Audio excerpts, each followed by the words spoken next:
नमस्कार, बहुत बहुत स्वागत आप सभी का। आप देख रहे हैं आपका प्रोग्राम कहानी कुर्सी की। मैं हूं सौरभ शर्मा आपके साथ। स्टूडियो में हमारे साथ हर्षवर्धन त्रिपाठी जी, विजय त्रिवेदी जी आ चुके हैं, समीर चौंगांकर जी आ चुके हैं और प्रोफेसर संगीत रागी जी की लाइव एंट्री प्रोग्राम में। सर बहुत स्वागत है आपका। आज बारिश हो गई तो सर भी जल्दी आ गए। नहीं, लेकिन ये आप सोचिए कि आज उन्होंने एक कहने नहीं दिया कि अभी हमारे साथ जुड़ेंगे। मैं ये कहता कि बारिश हो रही है इसलिए लेट हो गया। बहुत अच्छी बारिश हो रही है दिल्ली एनसीआर में कल से, बहुत जबरदस्त, बहुत अच्छी बात है सर। खबरों की शुरुआत हम करेंगे कांग्रेस पार्टी के अंदर क्या चल रहा है, और एक इसमें हम भूल सुधार करेंगे और आपको मैं ताजा अपडेट दूंगा भूल सुधार के साथ। राहुल गांधी वापस नहीं लौटे हैं विदेश से। सर राहुल गांधी वापस नहीं लौटे हैं। अरे हम राहुल गांधी वापस नहीं लौटे हैं क्योंकि हमने आपको बता दिया था कि वो राजस्थान गए। सोमवार को उनका एक वीडियो आया था जिसमें वो हरियाणा जयपुर में बस और ट्रक बॉडी बिल्डर्स जो बॉडी बनाते हैं उन मेकर्स के साथ वीडियो डालो। वो पार्टी ने वीडियो डाला था।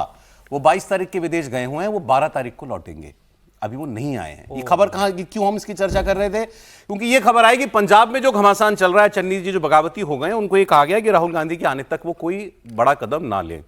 और 7 तारीख बताई गई थी राहुल गांधी के आने की। आज 9 तारीख हो चुकी है। अब बताया जा रहा है कि राहुल गांधी 12 तारीख को आएंगे। चलें इस पर अभी बात करते हैं पंजाब में क्या हो रहा है, लेकिन वो मैं आपको बता देता हूं। सिर्फ पंजाब नहीं, हरियाणा की कलह खुलकर मीडिया के सामने कैमरों पर आ गई है, वो भी आपको दिखाऊंगा। अब यहां क्या है, पंजाब में 2 गुट प्राइमरीली दिखाई दे रहे हैं। एक चन्नी गुट है, चरणजीत सिंह चन्नी, उनके साथ सुखजिंदर रंधावा और कुछ विधायक और कई नेता हैं, और दूसरी तरफ है अमरिंदर सिंह राजा वड़िंग जो कि प्रदेश अध्यक्ष हैं। दोनों की टोन में बड़ा अंतर है। पंजाब कांग्रेस के प्रभारी भूपेश बघेल इस झगड़े को सुलझाने के लिए 5 दिनों के लिए पंजाब पहुंचे। चौथा दिन है आज उनके पंजाब दौरे का। चन्नी से या सुखजिंदर रंधावा से उनकी कोई मुलाकात नहीं हो पाई है। चौथे दिन के बावजूद चन्नी गुट के किसी नेता ने भूपेश बघेल की किसी मीटिंग में जाना जरूरी नहीं समझा। चरणजीत सिंह चन्नी का जो ग्रुप है वो राजा वड़िंग को प्रदेश अध्यक्ष बनाए जाने से नाराज है। अब खबर यह आ रही है कि चन्नी गुट ने चंडीगढ़ में आज एक और बैठक करने का फैसला किया है। बैठक हो रही है। यह बैठक एमएलए राणा गुरजीत के घर पर चल रही है और यह चन्नी ग्रुप की तीसरी ऐसी बैठक है। पहली मीटिंग हुई थी, उसमें फोटो निकली, बहुत सारे लोगों ने बयान दिए कि हमको चन्नी ही चाहिए एज चीफ मिनिस्टर फेज। दूसरी मीटिंग हुई, उसमें सुखजिंदर रंधावा चले गए थे। अब ये तीसरी मीटिंग हो रही है जिसमें भारत भूषण आशु समेत कई नेता और मौजूद हैं। सुखजिंदर रंधावा भी इस मीटिंग के अंदर हैं। और इसके बाद फिर अब क्लियर होगा कि पार्टी ने भी तय कर लिया कि कोई बदलाव हम नहीं करने वाले। जो फैसला हाईकमान ने कर लिया वो कर लिया। अमरिंदर राजा वड़िंग प्रदेश अध्यक्ष बने रहेंगे। इसके बाद चरणजीत सिंह चन्नी क्या करेंगे? वो भूपेश बघेल से मुलाकात करेंगे या फिर अपनी बगावत को वो और आगे बढ़ाएंगे? ये भी आपको बता दें कि पंजाब कांग्रेस के प्रभारी भूपेश बघेल ने दूसरी बार ये लगातार कह दिया है, हाईकमान का निर्णय नहीं बदलने वाला है। ये कोई गुड्डे गुड्डियों का खेल नहीं है कि हम बदलते रहें। और उन्होंने साफ कर दिया है कि चन्नी या उनके ग्रुप को आला कमान का फैसला मानना ही होगा। अब चन्नी जी क्या करेंगे? लोग कह रहे हैं उन्होंने अलग पार्टी बनाने की भी तैयारी कर रखी होगी या वो बीजेपी के साथ उनका कोई इक्वेशन बन रहा होगा, व्हाटएवर। लेकिन अब बॉल चन्नी के कोर्ट में दोबारा चली गई। पहले उन्होंने ये एक तरीके से कांग्रेस पार्टी पर छोड़ दिया था कि आप तय कीजिए क्या करना है। उनके कुछ लोग जो हैं वो दिल्ली भी आ गए थे हाईकमान से मुलाकात करने के लिए। हाईकमान तो है ही नहीं, हाईकमान विदेश में है, तो वो उनकी कोई मुलाकात नहीं हुई। उनको किसी से मिलने का कोई टाइम नहीं मिला सीनियर लीडर्स में से। भूपेश बघेल से उन्होंने खुद ना मिलने का फैसला कर लिया। तो स्टैंड ऑफ है, स्टैंड ऑफ अभी भी बरकरार है। अब चन्नी जी कहां तक जाते हैं, सवाल इस बात का है। मैं आपको बयान सुनाता हूं, लेकिन पहले भूपेश बघेल का ही बयान आप सुन लीजिए, फिर प्रदेश अध्यक्ष वड़िंग साहब का भी एक बड़ा इंटरेस्टिंग बयान है, वो भी दिखाएंगे। पहले भूपेश बघेल को सुनिए। हाईकमान ने एक बार फैसला ले लिया, उसमें अब परिवर्तन नहीं होता। कोई गुड्डा गुड्डी खेल है क्या? ये बार बार निर्णय बदला जाएगा। सर जो एक गुट मांग कर रहा है कि अच्छा भाई ठीक है, मुझसे मेरी चन्नी साहब से मेरी बात हुई परसों। वो 2-3 दिन बाहर हूँ शहर से, आ जाएंगे फिर मुलाकात हो जाए। अरे सुन, रंधावा साहब से मेरी बात हुई, वो भी मिलने आएंगे। मैंने कहा कि भाई आपके यहाँ मैं आ जाता हूँ। मैं तभी सबके घर जा रहा हूँ, किसी के यहाँ चाय पीने जा रहा हूँ, किसी के लंच खाने जा रहा हूँ, किसी के डिनर में जा रहा हूँ। मैं आपके यहाँ भी आना चाहता हूँ। आपको मेरे पास आने की जरूरत नहीं, मैं आपके पास आ जाता हूँ। हाँ है ना, मिलेंगे एक आध दिन में। अब देखिए वो भी खुशखबरी मिलेगी आपको। भाई सवाल ही नहीं उठता। हाईकमान ने एक बार फैसला कर लिया, मतलब फैसला कर लिया, बार बार बदलने की बात नहीं होती। फैसला कर लिया तो कर लिया, अब नहीं बदलेंगे भी। चन्नी जी क्यों मिलेंगे? अगर मिलते हैं तो चन्नी जी झुक गए, इसका मतलब देखिए कांग्रेस पार्टी ऐसा कर पाती है क्या? अमरिंदर राजा वड़िंग सारी राइट नॉइजेस जैसे कहते हैं फ्रेज अंग्रेजी का, सब सही बातें कर रहे हैं। उस आदमी के मुंह से एक बार भी चन्नी के खिलाफ, उनके ग्रुप के किसी और नेता के खिलाफ कोई बात नहीं निकली। उन्होंने अनुशासनहीनता की कोई बात नहीं की। उन्होंने कहा घर परिवार है, होते हैं, डिफरेंस ऑफ ओपिनियन है, हमारे घर में भी है। और उन्होंने तो ये भी कहा, हमारे रिपोर्टर से बात करें तो उन्होंने कहा कि देखिए आप जो सुनना चाहते हैं वो मैं नहीं बोलूंगा। हम क्या सुनना चाहते हैं, आप बताइए कि झगड़ा है घर के अंदर। तो उन्होंने कहा वो मैं नहीं बोलूंगा, मुझे किसी के घर जाके मिलना पड़ेगा, मैं घर जाके मिल लूंगा, जिसके भी घर जाना है मैं जाने के लिए तैयार हूं। उन्होंने तो यहां तक कह दिया भाई अगर पार्टी को एक रखने के लिए मुझे किसी की जूती उठा के अपने सर पे भी रखनी पड़ती है तो मैं उसके लिए भी तैयार हूं। कांग्रेस में सब ठीक है और जहां ठीक नहीं है कोई 1-आधा% होता है परिवारों में, वो राजा वड़िंग ठीक कर लेगा। कैसे? अगर कोई गुस्से होगा तो राजा वड़िंग उसके घर जाएगा, कैसे मानेगा? अगर कोई और ज्यादा गुस्सा होगा तो मैं तो उसके जूते भी अपने सर पर रख लूंगा। कोई दुश्मनी तो है ही नहीं, सब मेरे से बड़े हैं, सब मेरे से काबिल हैं। यही तो वो भी कह रहे हैं कि हम बड़े हैं और हम ज्यादा काबिल हैं, हमको मौका दो। एनीवे, विजय लक्ष्मी हमारी सहयोगी जुड़ गई है, वो आपको कुछ खबर भी देंगी इसमें। विजय लक्ष्मी, क्या चल रहा है? चन्नी जी को मनाने की कोई कोशिश पार्टी की तरफ से हो भी रही है या नहीं? और चन्नी अब कहां तक जाएंगे? तीसरी मीटिंग हो रही है सुना है उनकी इस आज। सौरभ, अभी ये जो मीटिंग के बाद अपडेट आया है उसमें यह है कि कल जो चन्नी ग्रुप के तमाम लोग हैं वो भूपेश बघेल से मुलाकात करेंगे और इस मुलाकात में एक शो ऑफ स्ट्रेंथ जो है वो चन्नी खेमे की तरफ से रहेगा और मांग ये की जाएगी कि जितने लोग उनके साथ मीटिंग में थे वो सब एक साथ जाएं और एक साथ ही प्रभारी से मुलाकात करें। जो भी उनके डिफरेंसेस ऑफ ओपिनियन है राजा वड़िंग को लेकर के, जो भी राय है इस ग्रुप की, ये एकजुट होकर के प्रभारी तक अपनी बात जो है वो रखेंगे। और अब प्लान यही है कि आगे भी जो हाईकमान तक बातें जानी है वो एक कलेक्टिव तौर पर बातें जो है वो हाईकमान तक पहुंचाई जाएंगी इस ग्रुप के द्वारा। तो यानी चन्नी भी साफ तौर पर लड़ाई में अकेले नहीं दिखना चाहते हैं। उनको पता है कि उनकी स्ट्रेंथ वो लोग हैं जो कतार में उनके पीछे खड़े हैं। इसलिए आप देख रहे होंगे पिक्चर्स में भी लगातार वो जो डाल रहे हैं वो दिखाने की कोशिश करें कि कितने विधायक मेरे साथ हैं, किस तरह के नेता मेरे साथ हैं, और उनको पता है इसी में उनकी स्ट्रेंथ छुपी है। तो जो मीटिंग कल भूपेश बघेल के साथ भी होगी उसमें भी कोशिश शो ऑफ स्ट्रेंथ दिखाने की होगी कि चरणजीत सिंह चन्नी अकेले नहीं है। आप इसको ये ना समझे कि सिर्फ चन्नी कुछ कह रहे हैं, उनके पीछे जो लोग खड़े हैं वो रेलेवेंस लोग हैं, उनकी अपनी एक रीजन में पहचान है और वो कांग्रेस के महत्वपूर्ण लोग हैं। तो कल इस बैठक में क्या होगा, अभी चन्नी खेमा सौरभ लगता नहीं है कि पीछे बैक ट्रैक करने को तैयार है। हालांकि भूपेश बघेल जरूर बार बार ये बात कह रहे हैं। इसमें एक प्रेशर टैक्टिक कांग्रेस आला कमान की तरफ से दिखता है सौरभ, कि क्योंकि जनरली ऐसा होता है कि जिसके साथ आला कमान खड़ा होता है उसके साथ ही पीछे कतार में तमाम लोग लगने लग जाते हैं। तो ये एक प्रेशर टैक्टिक है कि चन्नी के खेमे को तोड़ा जाए, उनको बताया जाए कि चन्नी साहब का कुछ नहीं होने जा रहा है, आप वहां से हटिए और जो आला कमान कह रहा है उस लाइन को टो करिए। लेकिन अगर इसके बावजूद जिस तरह के बयान भूपेश बघेल दे रहे हैं उसके बावजूद अगर चन्नी का खेमा या सुखजिंदर सिंह रंधावा, बाकी 5 से 7 MLAs उनके साथ हैं, ये अगर इंटैक्ट रहता है तो ऐसे में देखना होगा कि क्या कांग्रेस आला कमान कोई बीच का रास्ता, क्योंकि ये बात तो बार बार आ रही है कि पीछे जाने का कोई सवाल नहीं है, उससे मैसेजिंग गलत होगी। तो क्या कोई बीच का रास्ता जो है जिसमें चन्नी चाहते हैं उनका से हो टिकट बंटवारे में, से जो है वो प्रदेश अध्यक्ष और जो नेता होते हैं कांग्रेस पार्टी के विधायक दल के, वही लोग स्क्रीनिंग कमेटी में बैठते हैं, तय करते हैं कि कौन उम्मीदवार किस क्षेत्र से किस विधानसभा से चुनाव लड़ेगा। चन्नी जानते हैं कि महत्वपूर्ण पद है और कैंपेन कमेटी का चीफ होने के नाते वो कम से कम स्क्रीनिंग कमेटी की मीटिंग्स में तो नहीं बैठ सकते, जिससे उनकी आगे मुख्यमंत्री बनने की दावेदारी कमजोर हो जाएगी। तो ऐसे में चन्नी एक से चाहते हैं वहां पर, बाकी चीजों में भी एक से वो चाहते हैं। तो बीच का रास्ता क्या आला कमान ठीक है, आप देखते हैं, आपने बताया विजय कि कल ये लोग मीटिंग करेंगे भूपेश बघेल से, तो क्या कोई गुंजाइश अभी बाकी है, ये कल हमको पता चलेगा। बहुत शुक्रिया विजय लक्ष्मी आपका। कल मुलाकात करेगा चन्नी ग्रुप भूपेश बघेल जो प्रभारी हैं पंजाब के, उनके साथ। तो ये तो एक चाहे छोटी सही लेकिन एक पॉजिटिव खबर तो है कांग्रेस के भीतर। समीर जी। बिल्कुल निश्चित रूप से, और भूपेश बघेल ने जो कहा था कि शक्ति भी है और संवाद भी है, हम दोनों करेंगे, जहां जरूरत होगी वहां शक्ति लगाएंगे और जहां जरूरत होगी वहां संवाद की बात करेंगे। भूपेश बघेल जब पंजाब गए तो उन्होंने सबसे पहले जितने जिलाध्यक्ष है उन लोगों से बात की, संगठन के लोगों से बात की, और मैक्सिमम लोगों ने राजा वड़िंग का समर्थन किया और कहा कि चन्नी जो कर रहे हैं वो नाजायज मांगे कर रहे हैं, इस तरीके से पार्टी को दबाना ठीक नहीं है। और मुझे लगता है कि जब लगा कि संगठन के ज्यादा लोग, पार्टी के जो संगठन के लोग हैं वो पार्टी के हाईकमान के साथ में, राहुल गांधी के साथ है, केंद्रीय नेतृत्व के साथ में, तो पार्टी ने तय किया कि चन्नी की जो मांगे है उस पर बहुत ज्यादा ध्यान देने की जरूरत नहीं है। अब चरण सिंह चन्नी क्या करेंगे, क्या नई पार्टी बनाएंगे। कल उन्होंने पंजाब के एक लोकल चैनल को इंटरव्यू दिया है, बड़े चैनल को, और उन्होंने कहा भाई राहुल गांधी मेरे नेता है, पार्टी में मतभेद है, हमारा मनभेद नहीं है, मुझे भरोसा है कि हम बैठकर मामले को सुलझा लेंगे और कांग्रेस के नेतृत्व में हम चुनाव लड़ेंगे। फिलहाल तो उन्होंने ये बात का जिक्र किया है, लेकिन अब ये कहा जा रहा है कि उन्होंने अपने थोड़े नरमी के संकेत दिए। उन्होंने बताया कि मैं पार्टी नहीं छोड़ रहा हूं, लेकिन मेरी बात को सुनी जाए।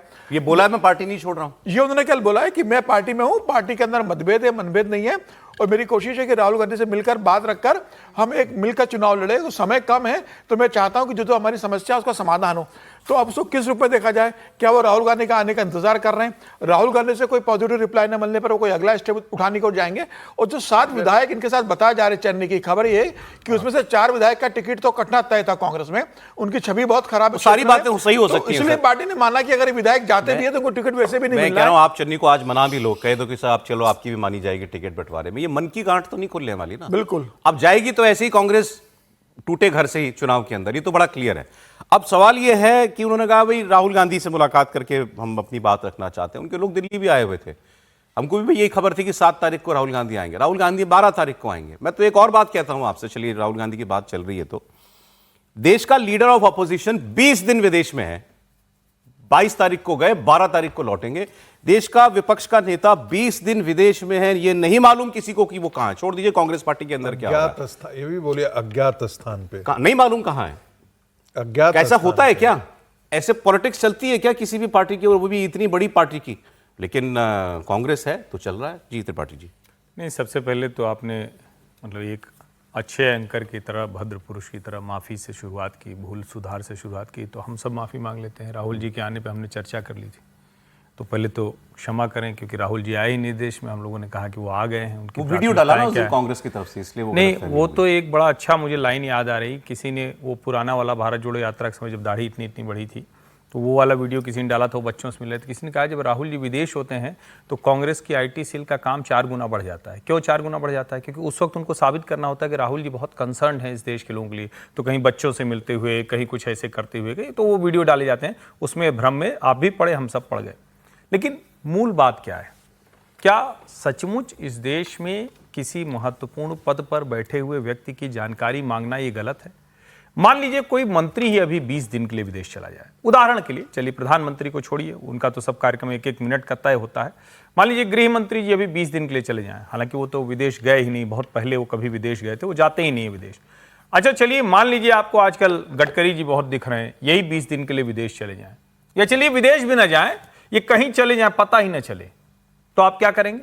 हल्ला हंगामा करेंगे, बवाल हो जाएगा देश में, इतने तरह की कॉन्स्पिरेसी थ्योरी आएगी। कोई कहेगा कि मोदी जी नाराज हो गए इसलिए गडकरी जी को आउट कर दिया, कोई कहेगा कि कुछ बड़ा गड़बड़ तो हो गया नहीं, कुछ और तो नहीं हो गया, कहीं किस में लग गए हैं, मोदी जी खिलाफ, पता नहीं, जो जितने तरह के साजिशी सिद्धांत होंगे सब पटक देंगे। तो राहुल जी क्या करने गए हैं? ये 20-22 दिन किस साजिश में गए हैं, कौन सी ऐसी तैयारी करने गए हैं? और ठीक है, किसी का भी अपना निजी होता है, लेकिन नेता प्रतिपक्ष का कार्यक्रम बता दें तो क्या है? मान लीजिए कि उनको कहीं अपने 4 दोस्तों से ही मिलने जाना है, किसी की पार्टी में जाना है, किसी की शादी में जाना है, होंगे उनके विदेश में भाई बड़े बड़े लोगों से, जैसे भाई ये छिपी हुई बात थोड़ी ना है कि बेनजीर भुट्टो और राजीव गांधी का परिवार ये आपस में दोस्त थे, एक तरह से एक फोटो आती थी, फैमिली फोटोग्राफ जैसा आता था, तो उनके तो बड़े बड़े लोगों से संबंध होंगे।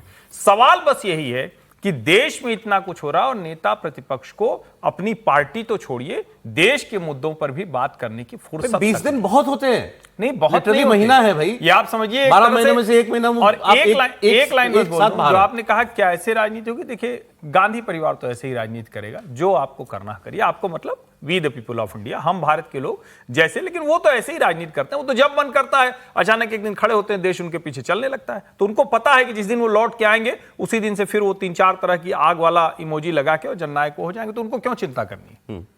हमें पता नहीं चला, उनके पार्टी के लोगों को नहीं पता था, वो तो वहां दिल्ली आकर के बैठे थे कि हमें मुलाकात का समय दीजिए राहुल गांधी जी से, उनको भी कहा गया था 7 तारीख वाली, शायद हमको देख के चले गए, सॉरी चन्नी ग्रुप को अगर हमारी वजह से गलत इन्फॉर्मेशन लगी होगी तो। लेकिन परिस्थितियां देखिए आप कैसी हैं, कल कोई इसमें गुंजाइश दिख रही है आपको किसी भी एक पक्ष के पीछे हटने की?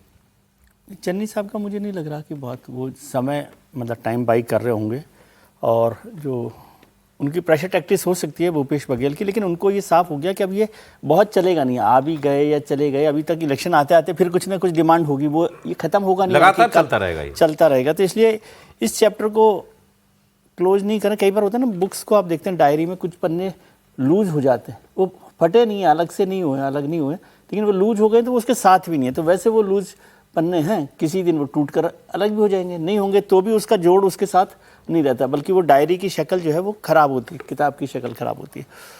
राहुल जी कितनी चिंता कर रहे हैं वो तो उनको पता होगा, लेकिन मैं समझता हूँ कि इसमें क्या आपत्ति है कि कांग्रेस पार्टी हमेशा जब भी वो जाए, कोई रोक तो सकता नहीं, हम रोक सकते हैं उनको, किसी को रोक सकता है, तो वो एक प्रेस नोट इशू करे कि राहुल गांधी जी जा रहे हैं, निजी यात्रा पर जा रहे हैं, निजी यात्रा पर जाने पर भी कौन रोक सकता है, ये उनको तय करना है। आमतौर पर जब वो ये यूनिवर्सिटीज वगैरह में या किसी सेमिनार वगैरह में जाते हैं तो बताती है पार्टी। ये नितांत मुझे ऐसा लगता है उनका कोई फैमिली ट्रिप है जिसके लिए जो नहीं बताया गया। फैमिली ट्रिप हो तो फैमिली ट्रिप लिख दो, उसमें कौन सा ऐसा फर्क पड़ रहा है कि भाई फैमिली ट्रिप पे कोई देश मना कर रहा है कि फैमिली ट्रिप के लिए, ऐसा तो होता नहीं। मगर सर ऐसे राजनीति होती है क्या, गर्मी की छुट्टी में 20 दिन के लिए बाहर चले गए? अब ये तो उनको तय करना है सर कि वो जैसी राजनीति हो रही है वैसा ही नतीजा है। हाँ ये ठीक है, तो अब इसमें ये ठीक है, अब उस नतीजे के साथ वो अगर संतुष्ट हैं तो ठीक है। और मैं कहा कि बार बार कि भाई दो लोग भारतीय जनता पार्टी के या इस सरकार के सबसे मजबूत लोग, प्रधानमंत्री नरेंद्र मोदी और अमित शाह, जिनको शायद बहुत ज़रूरत नहीं हो, वो 24 घंटे पॉलिटिक्स के काम में लगे, पॉलिटिक्स करते नहीं है, मतलब पॉलिटिक्स का जो भी काम है संगठन का, सरकार का, उसमें लगे रहते हैं। शायद उससे कम भी करें तो भी उनका काम चल जाए। राहुल गांधी जी को तो आज ज़रूरत है कि उससे भी ज़्यादा काम करें, उन दोनों से मिलकर ज़्यादा काम करें, लेकिन वो उतना नहीं कर रहे। तो अब ये ठीक है, अब हम लोग तो रोज दबाव इस पर नहीं बना सकते कि उनको क्या करना है नहीं करना। ठीक है सर, नहीं ठीक और है। पार्टी भी और एक स्टेट क्यों, मैं दूसरा स्टेट आपको दिखाता हूं ना अभी सर, ये भी देख लीजिए जरा, जुड़ा हुआ हरियाणा में और गजब हो रहा है। अरे देखिए कांग्रेस पार्टी में एक बात अच्छी है, ये जो करते हैं दुनिया के सामने करते हैं, ट्रांसपेरेंट है, पूरी तरह ट्रांसपेरेंट। झगड़ा है तो फिर खुल के झगड़ा, फिर ऐसी तस्वीर खिंचा के बताएंगे, ये देखो जी मेरे पास ये साथ ही मेरे 20 लोग हैं, चन्नी जी वहां वो नए शायद प्रभारी या अध्यक्ष बने ना, संजय दत्त प्रभारी बने हरियाणा में, तो उनके वेलकमिंग पार्टी में क्या हुआ ये सुनिए आप। वेलकमिंग प्रेस कॉन्फ्रेंस में सुरजेवाला जी और हुड्डा जी के बीच हुआ। पहले सुरजेवाला जी ने पहले बताया कि देखो 56 साल हो गए, तुम इतनी बार सरकार में आप आए हो, मेजोरिटी इतनी बार केवल मिली, इतनी बड़ी पार्टी, और हरियाणा हमारा ही था, कहाँ गए हम हरियाणा से, गायब कैसे हो गए हम लोग हरियाणा से। तो हुड्डा जी ने कहा कि भाई सुरजेवाला तू मेरा साथ दे, मेजोरिटी में आ जाएंगे, तू मेरा साथ दे। सुरजेवाला जी तपाक से उठे, बोले मैं तो 20 साल से आपका साथ दे रहा हूं, अब आपकी बारी है, अब आप मेरा साथ दो, कब तक मैं ही आपको मुख्यमंत्री बनवाता रहूंगा, मेरी बारी है। ये खुल के हो रहा है। फिर शैलजा जी जो थी वो बाहर निकली। पिछले चुनाव में शैलजा जी की नाराजगी कांग्रेस पार्टी को भारी पड़ी, सबने माना, दलितों का वोट नहीं मिला। शैलजा जी निकली मीटिंग, वो मीटिंग से पहले निकल गई, बाहर रिपोर्टर ने पकड़ लिया उनको, उनसे पूछा क्या चल रहा है, उन्होंने कहा देखो गुटबाजी, ग्रुप फैक्शनिज्म ये तो हर पार्टी में होता है, लेकिन हमारे यहां जितने निचले स्तर पे जाके होता है ये कहीं नहीं होता। ये भी कहने के लिए अलग किस्म का माइंडसेट चाहिए। तो ये भी बोल दिया शैलजा जी ने। आप सुन लीजिए, 2-3 बयान, छोटे छोटे बयान है, सुना रहा हूं आपको। Democratic, very democratic. Bhupendra Hooda और सुरजेवाला जी के बीच में जो हुआ वो सुनिए, फिर सुरजेवाला जी का बयान सुना दीजिएगा इसके बाद। सुरजेवाला जी ने कहा था कि आपका आशीर्वाद रहे बिल्कुल ठीक रहेगा। मैं रणदीप सर सुरजेवाला से कह रहा हूं, तू मेरा साथ दे प्रत्येक दफा।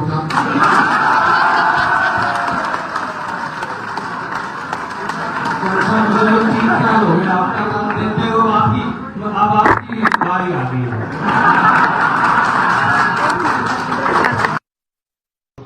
56 साल में हम केवल 3 चुनाव जीते। हम इस बात से गुरेज कर जाते हैं एक दूसरे को बोलने में।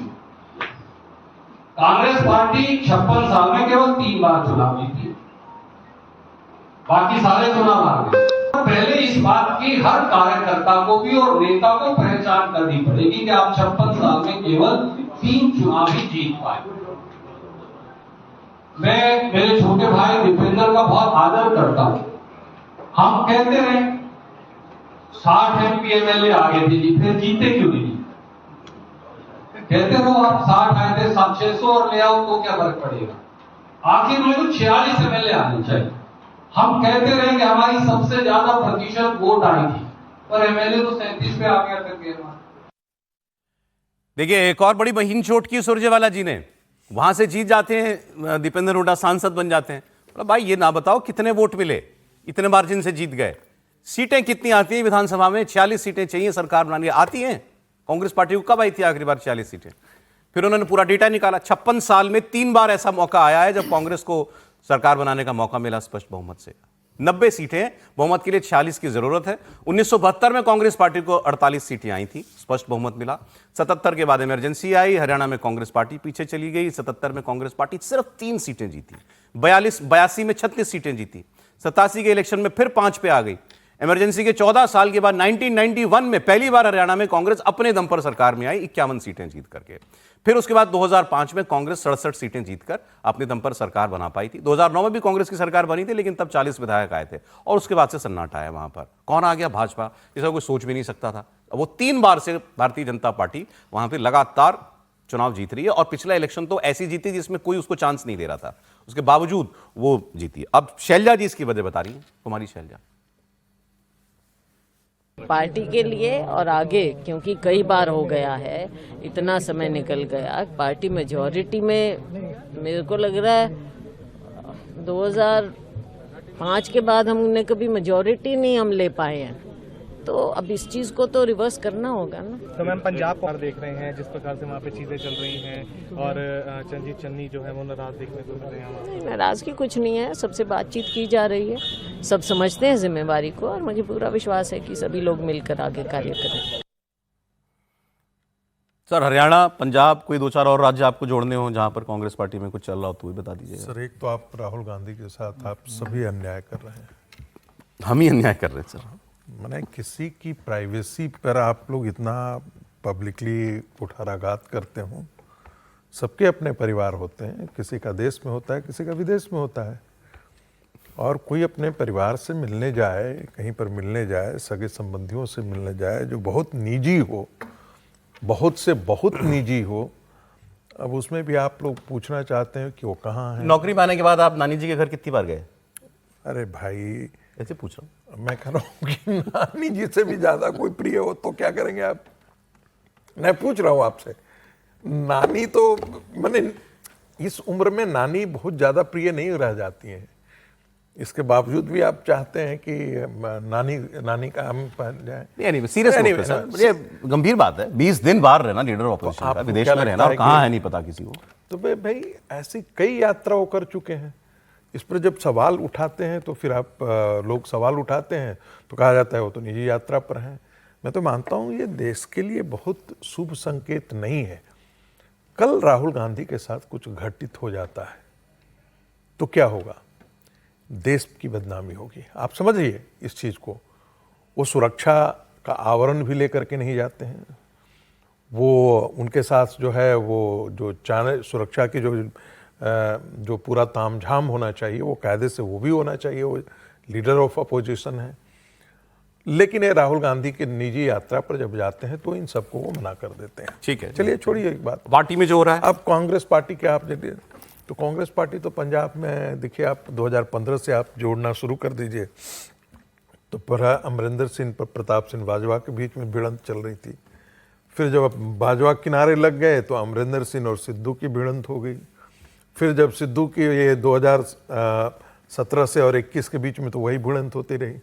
फिर 21-22 में जो है वो सिद्धू वर्सेस चन्नी शुरू हो गई। फिर चन्नी वर्सेस जो है वो ये हो गया, शुरू हो गई। अब तो अब पूरा पार्टी जो है इसमें उलझी हुई है। तो ये डेमोक्रेटिक पार्टी है और ये बात सही है कि जब भिड़ंत होती है तो कांग्रेस के अंदर क्यों ऐसा होता है? क्योंकि कांग्रेस में कोई ऐसा नेतृत्व नहीं है। वाकई हाईकमांड यदि कंट्रोल में पार्टी की होती तो ये स्थितियां नहीं निपटती। आपको कई बार जब सवाल जिक्र करते हैं कि गांधी परिवार की क्यों जरूरत है कांग्रेस पार्टी को। गांधी परिवार की जरूरत इसीलिए है कांग्रेस पार्टी के, नहीं तो ये आपस में जिस प्रकार के आप देख रहे हैं राज्यों के अंदर लड़ मर रहे हैं, उसी प्रकार से ये केंद्र में भी लड़ मर करके बिखर और सर एक मजेदार चीज सोचिए, चन्नी ग्रुप में सुखजिंदर रंधावा हैं, सीनियर मोस्ट लीडर्स में से हैं, पंजाब में बागी हो गए, उनको प्रभारी बनाया हुआ राजस्थान का, जहां और झगड़ा है सचिन पायलट और अशोक गहलोत के बीच में, और अशोक गहलोत इनका साथ दे रहे हैं। ये तो बहुत भले आदमी हैं। तो जो खुद बागी है उसको बगावत रोकने का चार्ज भी मिला हुआ है राजस्थान में। बहुत बुरी स्थिति है कांग्रेस के इस समय। मध्य प्रदेश के अंदर विधानसभा चुनाव है, अभी उपचुनाव जो दतिया चुनाव कांग्रेस के विधायक की सदस्यता खारिज होने के कारण चुनाव हो रहा है। पार्टी से किसे उम्मीदवार बनाया जाएगा इसको लेकर खींचतान चल रही है। दिग्विजय सिंह, कमलनाथ खेमा अपनी अपनी चला रहा है, जीतू पटवारी अपनी सोच रहे हैं, प्रभारी अपने हिसाब से इसको प्लान कर रहे हैं। तो आप विधानसभा चुनाव में एक उम्मीदवार तक मध्य प्रदेश में दतिया को लेकर आप तय नहीं कर पा रहे कि आप किसको वहां पर दोगे। कर्नाटका में अलग बवाल मचा हुआ है। तो राहुल गांधी को जिस समय रहना चाहिए था, अभी मानसून सत्र शुरू होने वाला है, विपक्ष नेताओं से मिलकर मीटिंग करना थी कि सरकार को कैसे करना है, किन मुद्दों पर करना है। राहुल गांधी विदेश में है, तो कांग्रेस की हालत बता रही है कि कांग्रेस किस दिशा में जा रही है, और मुझे लगता है कि आने वाले समय में इनकी समस्या और बढ़ने एक कमेंट हरियाणा पर भी हो जाए, जरा बयान सुन लिया आपने तीनों के। नहीं, देखिए, मुझे लगता है कि ये कांग्रेस का मूल चरित्र है, और कई बार हम लोग समाजवादियों के लिए कहते हैं कि 4 समाजवादी मिल गए तो एक नए दल का उदय हो जाता है। ऐसा कहा जाता है कि 4 समाजवादी अगर थोड़ी देर ज्यादा देर बैठ गए एक साथ तो एक नया दल हो जाता है। लेकिन सच ये है कि समाजवादियों से ज्यादा टूट कांग्रेस, सारे समाजवादी संपूर्ण क्रांति से नीचे उतरते नहीं, और सबके संपूर्ण क्रांति की व्याख्या अलग अलग होती नहीं, और इसीलिए कांग्रेस में भी सबकी कांग्रेस की व्याख्या अलग अलग है। और इस तरह से जब होता है तो बहुत स्पष्ट दिख रहा है कि लाख चीजें दिख रही हो सामने। अभी तो कुछ समय पहले कह रहे थे कि सब मर्ज कर जाओ, क्या कर जाओ। कांग्रेस अलग अलग जिसको कहते हैं ना वो चलती है, उसका एक, और उसके पीछे एक बड़ी वजह भी है कि कांग्रेस में कोई स्ट्रांग लीडरशिप नहीं है, जिसको प्रोफेसर साहब कह रहे हैं कि निजी दौरा है, छोड़ दीजिए, और जिसकी वजह से हम सबको भूल मर्ज वाली बात आपने याद दिला दी। ममता जी के लिए कहा जा रहा था मर्ज हो जाओ, मार के रह लेते हैं लोग। हाँ सर, किसी पार्टी में मन मार के रह लेते हैं लोग, से भी रह लेते हैं, लेकिन रह तो लेते हैं। एक ब्रेक के बाद ठीक वो बात भी हो जाएगी सर, वो बात भी हो जाएगी खुल के भी। ब्रेक से पहले कांग्रेस पार्टी की बात हुई, पंजाब में बगावत, हरियाणा में खींचतान, और सब कैमरे पर हो रहा है, वो हमने आपको दिखाया। राहुल गांधी देश में नहीं है। अब बात करते हैं ममता बनर्जी जी की। ममता बनर्जी के लिए एक बात कहनी पड़ेगी, पार्टी टूट गई, लोग चले गए, सब कुछ छिन गया, सब कुछ। ममता बनर्जी बंगाल में डटी हुई हैं, कोशिश करती रहती हैं किसी ना किसी बहाने सड़क पर निकलने का भी। अब उनको एक मौका मिला था, एक बहुत ही खौफनाक दर्दनाक कांड हुआ, बच्ची के साथ दरिंदगी और हत्या। वो मामला पॉलिटिकल बन गया, और उसमें शुभेंदु अधिकारी जो है चीफ मिनिस्टर, वो मुलाकात कर गए, एनकाउंटर भी हो गया, आरोपी मर भी गया, उस पर भी बातें हो रही हैं। तो ममता बनर्जी कल एक मार्च निकाल रही थी उसी मौके, उसी को लेकर के, इशू को लेकर के। शुभेंदु सरकार को घेरना उनका मकसद है ही, और मैसेज ये देना चाहती थी कि मैं स्ट्रीट फाइटर हूं, चली गई सत्ता कोई बात नहीं, लेकिन मैं जमीन पर लड़ती रहूंगी। तो बरुईपुर कांड के खिलाफ उन्होंने ये मार्च निकाला था। हाईकोर्ट ने परमिशन दी थी शर्तों के साथ कि ज्यादा लोग नहीं आएंगे, लेकिन आप देखिए कि क्या हुआ इस रैली में, मार्च में। एक तो बीजेपी और टीएमसी के कार्यकर्ता आमने सामने आ गए, और एक जगह तो ममता जी का अपना धैर्य जवाब दे गया। ममता जी के इस इर्द गिर्द ही थोड़ा घेरा बनाकर रखने के लिए लोग बाग ना आए, एक उन्हीं के पार्टी का आदमी लोगों को पीछे कर रहा था, ममता जी ने उसी को थप्पड़ मार दिया। गुस्सा तो आ ही जाता है ममता जी को। एक्चुअली बरुईपुर रेप मर्डर कांड के विरोध में ये मार्च निकल रहा था, तो वहां पहले चोर चोर के नारे लगने लगे। जाहिर है बीजेपी के लोग होंगे उसमें। टीएमसी कार्यकर्ताओं पर अंडे भी फेंके गए, टीएमसी वर्कर्स के साथ हाथापाई भी हुई, टीएमसी और बीजेपी के कार्यकर्ताओं की भिड़ंत हुई, और ये सब देखते हुए ममता बनर्जी का पेशेंस बिल्कुल जवाब दे गया, और उन्होंने अपनी पार्टी के एक समर्थक को थप्पड़ मार दिया। हालांकि इसके बारे में उनसे जब पूछा गया तो उन्होंने कहा कि बीजेपी ने उनके प्रदर्शन को बाधित करने की कोशिश की। पहले तो ये तस्वीरें एक बार जरा पूरी स्क्रीन पर एक बार दिखा दीजिए सारी, फिर ममता जी का बयान सुनाते हैं।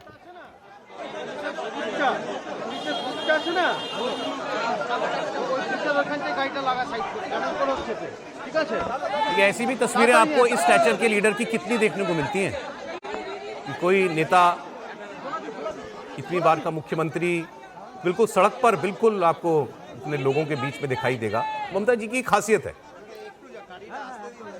एक वो तस्वीर भी दिखा दीजिए जिसमें थप्पड़ चल गया उनके हाथ से। ये तो वो बेचारा आदमी तो उन्हीं की मदद कर रहा था, लेकिन लग गया तो लग गया। और फिर ममता जी ने कहा कि हमारी रैली में बीजेपी वालों ने उपद्रव किया, हाईकोर्ट के आदेश को भी नहीं माना, हमारे साथ जो महिला कार्यकर्ता थी उनके साथ भी बदतमीजी की।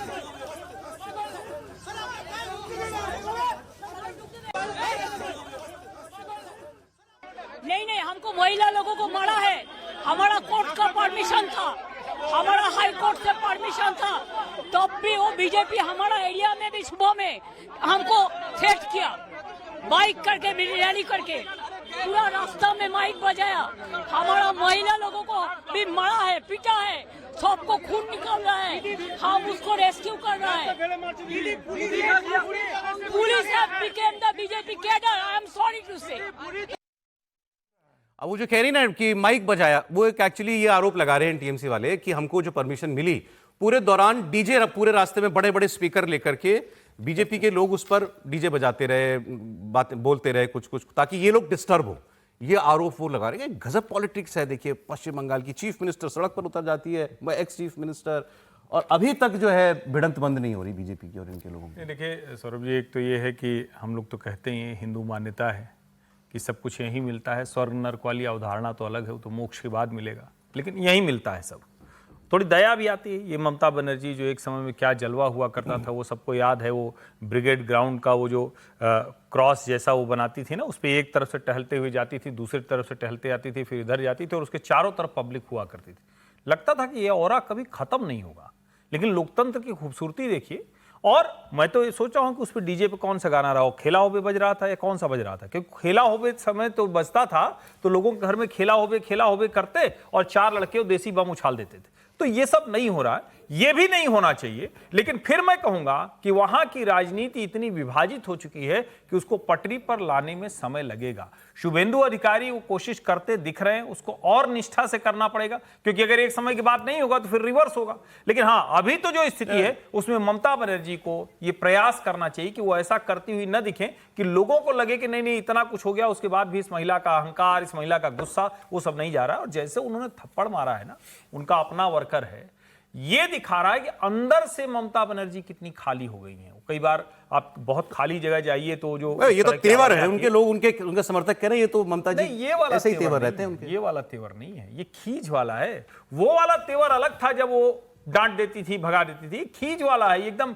खिसियाई हुई, खींची हुई, असहाय जो हो जाता है, उसका वाला तेवर है। इसको तेवर नहीं कहेंगे, तो एकदम मतलब। अरे ये आरोप लगा कि बीजेपी वालों ने रैली डिस्टर्ब किया, तो इनके प्रदेश अध्यक्ष ने कहा किसी बीजेपी वाले के पास इतना फालतू टाइम नहीं है इनका कार्यक्रम जाकर के हम डिस्टर्ब करें। लेकिन ये बात सच है कि बंगाल में बीजेपी ने बातें तो ये जरूर की हैं, और अभी भी उनके लोग ये कहते हैं कि हम लॉ एंड ऑर्डर बरकरार रखना चाहते हैं, ये अंडा वंडा भी नहीं मारना चाहिए किसी को।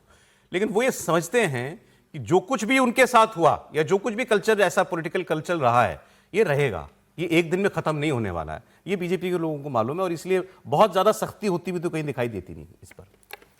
देखिए, एक तो ममता बनर्जी के लिए कोई दया भाव की बात नहीं, कोई दया भाव नहीं है उनके मन में। हाँ, दया मैं कह रहा हूँ दया भाव की जरूरत भी नहीं है। ममता बनर्जी ये पाप पुण्य यदि ऐसा करेंगे तो फिर तो लोकतंत्र में ही हमारा भरोसा नहीं है। जितनी सरकारें आ रही हैं वो पाप से हार रही हैं क्या? पाप किया उन्होंने, पाप पुण्य क्या है? जनता ठीक है, जिसको चुनती है, नहीं चुनती है, नहीं चुनती है। बहुत सारे सरकारें, बहुत सारी पार्टियां, बहुत सारे मुख्यमंत्री हारते हैं, जीतते हैं, चलते रहता है। मुझे तो अच्छा लग रहा है कि ममता बनर्जी हारने के बाद भी, पार्टी के टूटने के बाद भी, पार्टी खत्म होने की एक तरह से खत्म हो गई, उसके बाद भी वो सड़क पर अपनी लड़ाई लड़ रही है। अच्छी बात तो मैं उन्हें एक अच्छी डेमोक्रेटिक लीडर के तौर पर देखता हूँ। सभा के बहुत लोगों के लिए है, ये बहुत सभा के लोगों के लिए। और अभी जिस पिछले प्रोग्राम में जिस पार्टी के लिए आप बात कर रहे थे, उनके लिए सबक है कि वो भी सड़क पर आकर लड़ाई लड़ें। ये वाली वो अंदर ही लड़ते हैं कमरे में, तो उसकी बजाय सड़क पर आके लड़ाई लड़ें, अच्छा है। और शुभेंदु जी, मुझे नहीं दिख रहा कि वो इसको रोकने की बहुत मजबूत कोशिश कर, ये मैं कह रहा था, ऐसा नहीं लगता मुझे।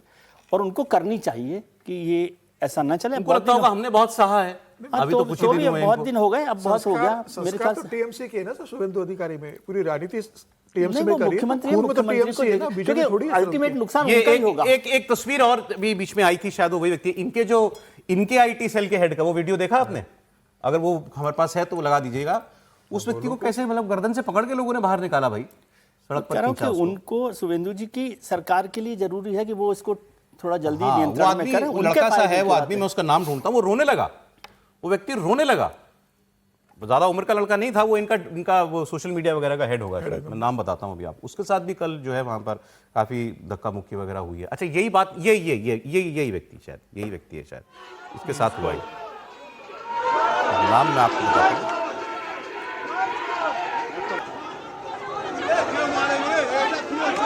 तो मारपीट भी हो रही है, देखिए।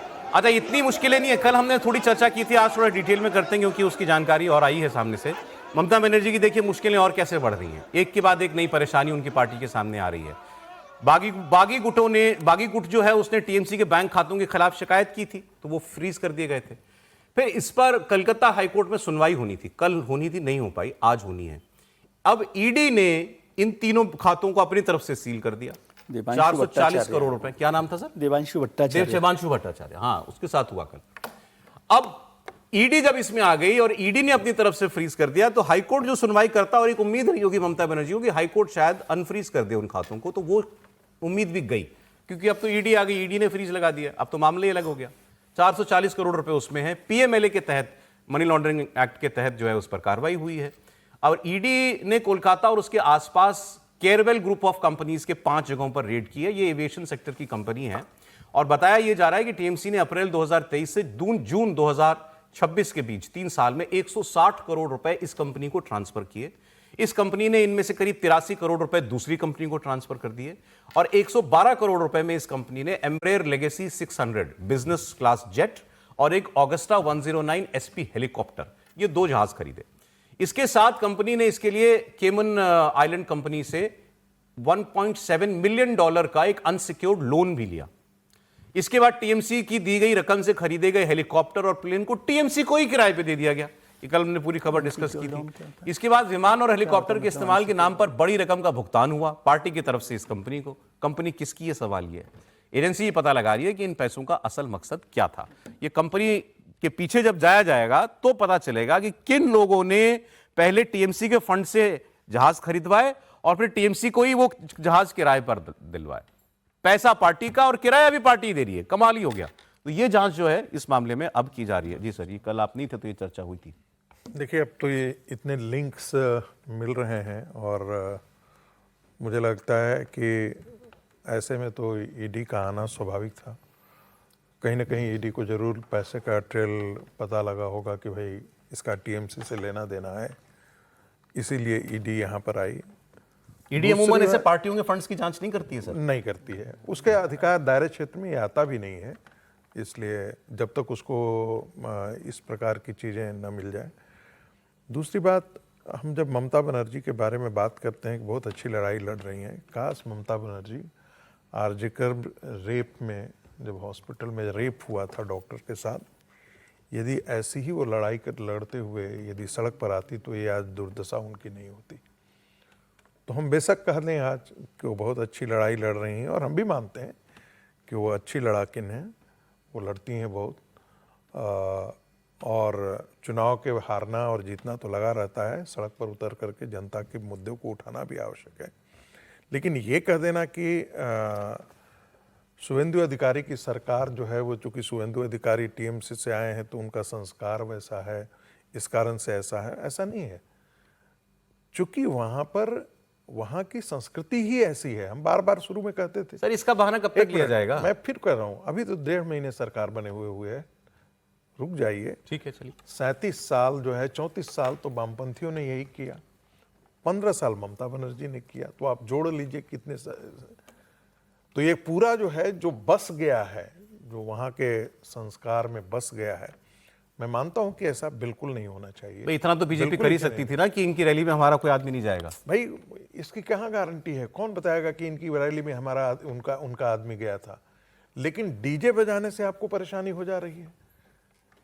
तो यही तर्क जो है वो, आप जय श्री राम बोलने से मुख्यमंत्री होती थी तो आप उतर करके और झापड़ लगाने के लिए आपने धमकी देती थी। भाई एक बच्चे ने जय श्री राम का नारा ही तो लगाया था।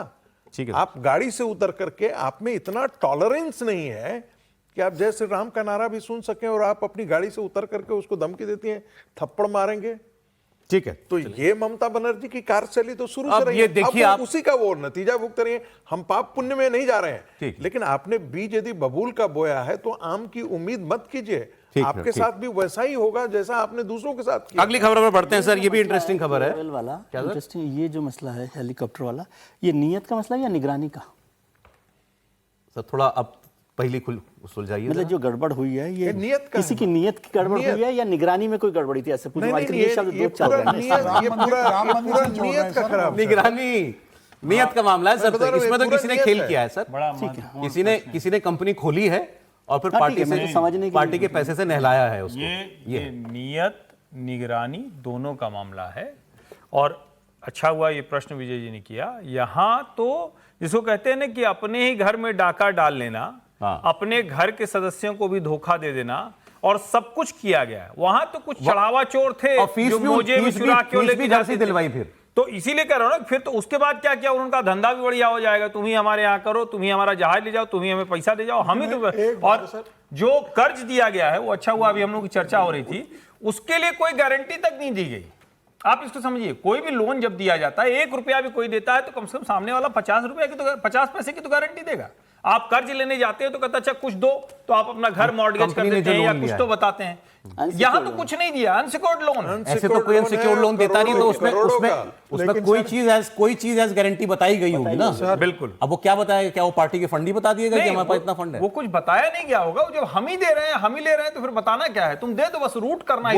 वो लोन देने वाली कंपनी भी यही की, वो वही सब होगा, वो रूट करना है, सिर्फ पैसे रूट करने हैं। आप कुछ बोल रहे हैं? ये कहते हैं कि ईडी प्रवर्तन इतनी नाकारा और निकम्मा कंपनी है, एजेंसी है।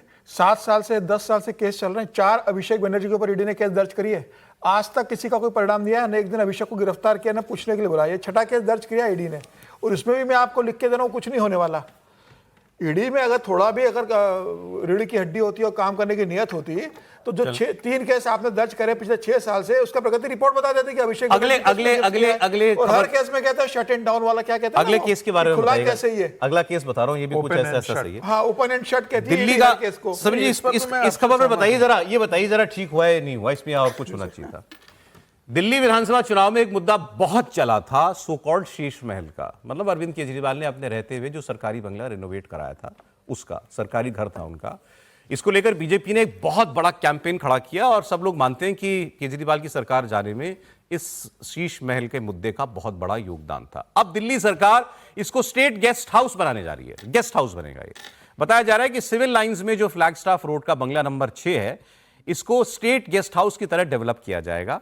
यहां पर बाहर के लोगों, बाहर के राज्य नहीं, बाहर के देशों से भी जो भी लोग सरकारी मेहमान होंगे, जो अधिकारी होंगे, उनको ठहरने के लिए ये जगह दी जाएगी। ये भी बताया जा रहा है कि दिल्ली के पास अपना कोई गेस्ट हाउस या दिल्ली भवन जैसी कोई चीज नहीं है। दिल्ली है, पूरी दिल्ली सरकार की है, इसलिए अब इसको एज गेस्ट हाउस डेवलप करने पर विचार किया जा रहा है। ये बिल्डिंग अक्टूबर 2024 से खाली है, लेकिन इसे लेकर अब आम आदमी पार्टी खुद सवाल उठा रही है, और वो पूछ रही है कि ये बीजेपी वाले तो इसको म्यूजियम बनाने वाले थे। बीजेपी वाले कह रहे थे इसके अंदर बार बना हुआ है, बीजेपी वाले कह रहे थे इसके अंदर सोने के कमोड लगे हुए हैं। क्या हुआ उस सब का? क्या ऐसे घर को आप गेस्ट हाउस बना सकते हैं? ये आम आदमी पार्टी पूछ रही है। देखें भाई, वो तो कह रहे थे कि उसके अंदर तो बार है, उसमें तो स्विमिंग पूल है, उसमें तो सोने के कमोड लगे हैं। तो सोने के कमोड के अंदर विदेशी मेहमानों को ठहराया जाएगा, ये तो हमने कभी नहीं सुना। तो इसका मतलब सरकार झूठ बोल रही थी। सरकार तो कह रही थी कि इसका म्यूजियम बनाया जाएगा। म्यूजियम क्यों नहीं बना रहे भाई? म्यूजियम बनाइए उसका। तो आपने तो म्यूजियम का वादा किया था ना दिल्ली वालों को। अब आप चाह रहे हैं कि आपके मेहमान, आपके वीआईपी मेहमान जो आए वो वहां पे रहें। तो ये क्या कारण है भाई? इसका मतलब आपको भी लालच आ गया है उस पर। कम से कम ये तो दिखाइए कि बार कहां पे। बार रखा रहेगा। नहीं तो बार तो बना रहता है, बार के अंदर का सामान नहीं होगा। नहीं, मैं कह रहा हूं, एक सेकंड बस। कभी नहीं कहा कि इसे कमोड जो है सोने का कमोड है, लेकिन ये जरूर कहा गया था कि भाई जापानीज कंपनी को बुलाया गया था, और उसमें सुना तो था कि थर्मोस्टेट अंदर से देखा नहीं। हाँ, उसमें बड़ा हाईटेक मामला है, सब कुछ इतना तो पता लगा था। देखिए इसको एक्चुअली क्या है कि जब ये विवाद हुआ और दिल्ली सरकार, बीजेपी दिल्ली की गवर्नमेंट बना ली, उस वक्त ये बात कही गई थी दिल्ली सरकार की और बीजेपी के लोगों की तरफ से, हम सोच रहे हैं कि इसका क्या उपयोग करें। मुख्यमंत्री इसका उपयोग नहीं करेंगे, ये बिल्कुल साफ कर दिया गया था, ये भी क्लियर कर दिया गया था। उस वक्त ये कुछ लोगों ने ये कहा था एक्चुअली कि इसको म्यूजियम बनाने पर भी विचार चल रहा है, और हम ही लोगों ने, मैंने तो, मुझे अपनी बात तो याद है, मैंने उस वक्त ये कहा था कि कोई म्यूजियम बना करके वेस्ट करने की जरूरत नहीं है, पब्लिक का पैसा लगा हुआ है, बिल्कुल कोई इस्तेमाल तो करो इसका। आप म्यूजियम में क्या बना दोगे? इसमें क्या दिखा? म्यूजियम में क्या दोगे? दिल्ली सरकार ने बिल्कुल ठीक किया है। इसका कोई उपयोग होना चाहिए था, वो उन्होंने उपयोग करने का सामने ही दिख रहा है कि क्या है वो, और गेस्ट हाउस के अलावा और उसका उपयोग आप कर क्या सकते हो? सबसे बेहतर उपयोग होगा। अगर इतना आलीशान घर दिल्ली की मुख्यमंत्री इस्तेमाल नहीं कर रही है, तो दिल्ली का कोई और अधिकारी या मंत्री भी नहीं कर सकता। ये अच्छा फैसला है, गेस्ट हाउस सरकार बना रही है, उसका इस्तेमाल कर रही है, लेकिन उससे बड़ा इंटरेस्ट सरकार का ये होना चाहिए था कि इसको बनाने में अरविंद केजरीवाल की पार्टी ने, अरविंद केजरीवाल ने मुख्यमंत्री रहते जो अपने अधिकारों का दुरुपयोग किया, जो ज्यादा इसके अंदर पैसा लगा, इसमें जो करप्शन हुआ है, इसमें जो पेमेंट के अंदर जो कटबंदी ली गई है, जो भ्रष्टाचार हुआ है, उसकी जांच का क्या हुआ? बिल्कुल सही होना क्या केजरीवाल गिरफ्तार हुए इस मामले में? जिन अधिकारियों ने इसमें पैसा बनाया, परमिशन दी, क्या उन सरकारी अधिकारियों पर कोई कार्रवाई? 1.5 साल हो गया दिल्ली की सरकार, कुछ नहीं हुआ, एक दिन की सुनवाई नहीं हुई 1.5 साल के अंदर। मैं आपको ऑफिशियल रिपोर्ट बता रहा हूं। पास है सर, सीबीआई का केस है, दिल्ली सरकार के पास है, सीबीआई का केस है। दिल्ली सरकार ने एक दिन उसकी कार्रवाई के लिए बैठक, समीक्षा बैठक नहीं ली। आप जांच करवाइए, केजरीवाल को गिरफ्तार कीजिए, जो अधिकारी इसमें शामिल थे उन अधिकारी को सस्पेंड कीजिए। आप कैसे करेगा? ये मुझे लगता है पूरी जांच होना चाहिए, इसमें बहुत बड़ा करप्शन का घोटाला है, और अरविंद केजरीवाल इसमें गिरफ्तार होंगे। अरविंद केजरीवाल, मनीष सिसोदिया, जितने इनके मंत्री थे, सब इसके अंदर शामिल थे। ये बात सही है, तो उनको गिरफ्तार होना जरूरी है। ठीक कह रहे हैं भाई। हुआ क्या, इसका पीछे कहानी क्या निकली, तो बताई नहीं गई। नहीं, देखिए, दिक्कत तो यही है कि प्रियंका गांधी वाड्रा के खिलाफ केस आप बड़ी जोर शोर से आप हरियाणा में उठाते हैं।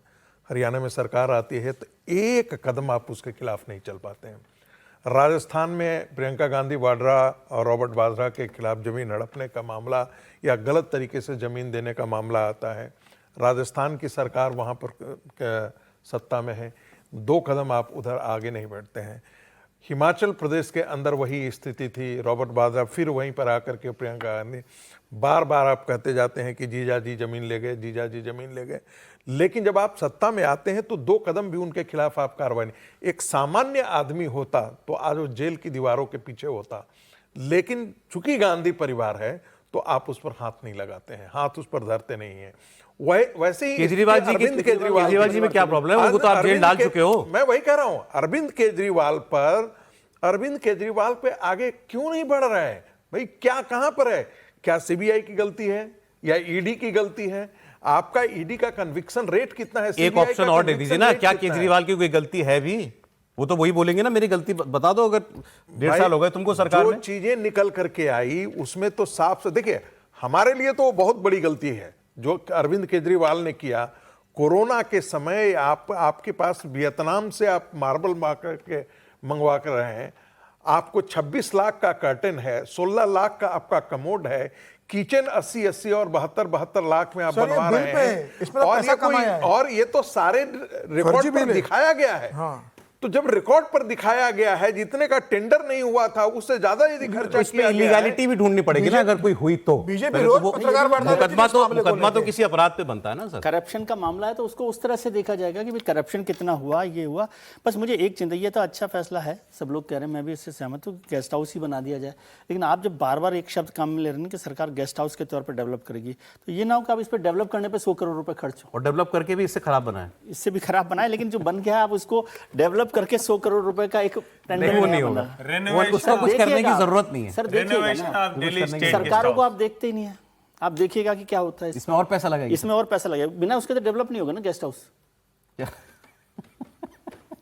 ये बहुत महंगा गद्दा है, इसकी जगह दूसरा वाला इंडिया वाला लगा। ऐसे कई काम दिखाई देते ऐसे होते हैं, मतलब कोई इस सरकार का नहीं, ये सरकारों की व्यवस्था है। भाई मैं गया नहीं हूँ, लेकिन लोग बताते हैं कि अरविंद जी की सरकार में जो सेक्रेटेरिएट में दफ्तर बना वो भी बहुत अच्छा बना। आप गए उसमें? वो क्या है? मतलब सचमुच कहता हूं कि वैसा तो अब इधर नया वाला प्रधानमंत्री कार्यालय तो मैं गया नहीं हूं, किसी मुख्यमंत्री का, चूंकि देश के कई राज्यों के मुख्यमंत्रियों के दफ्तर में तो गया ही हूं।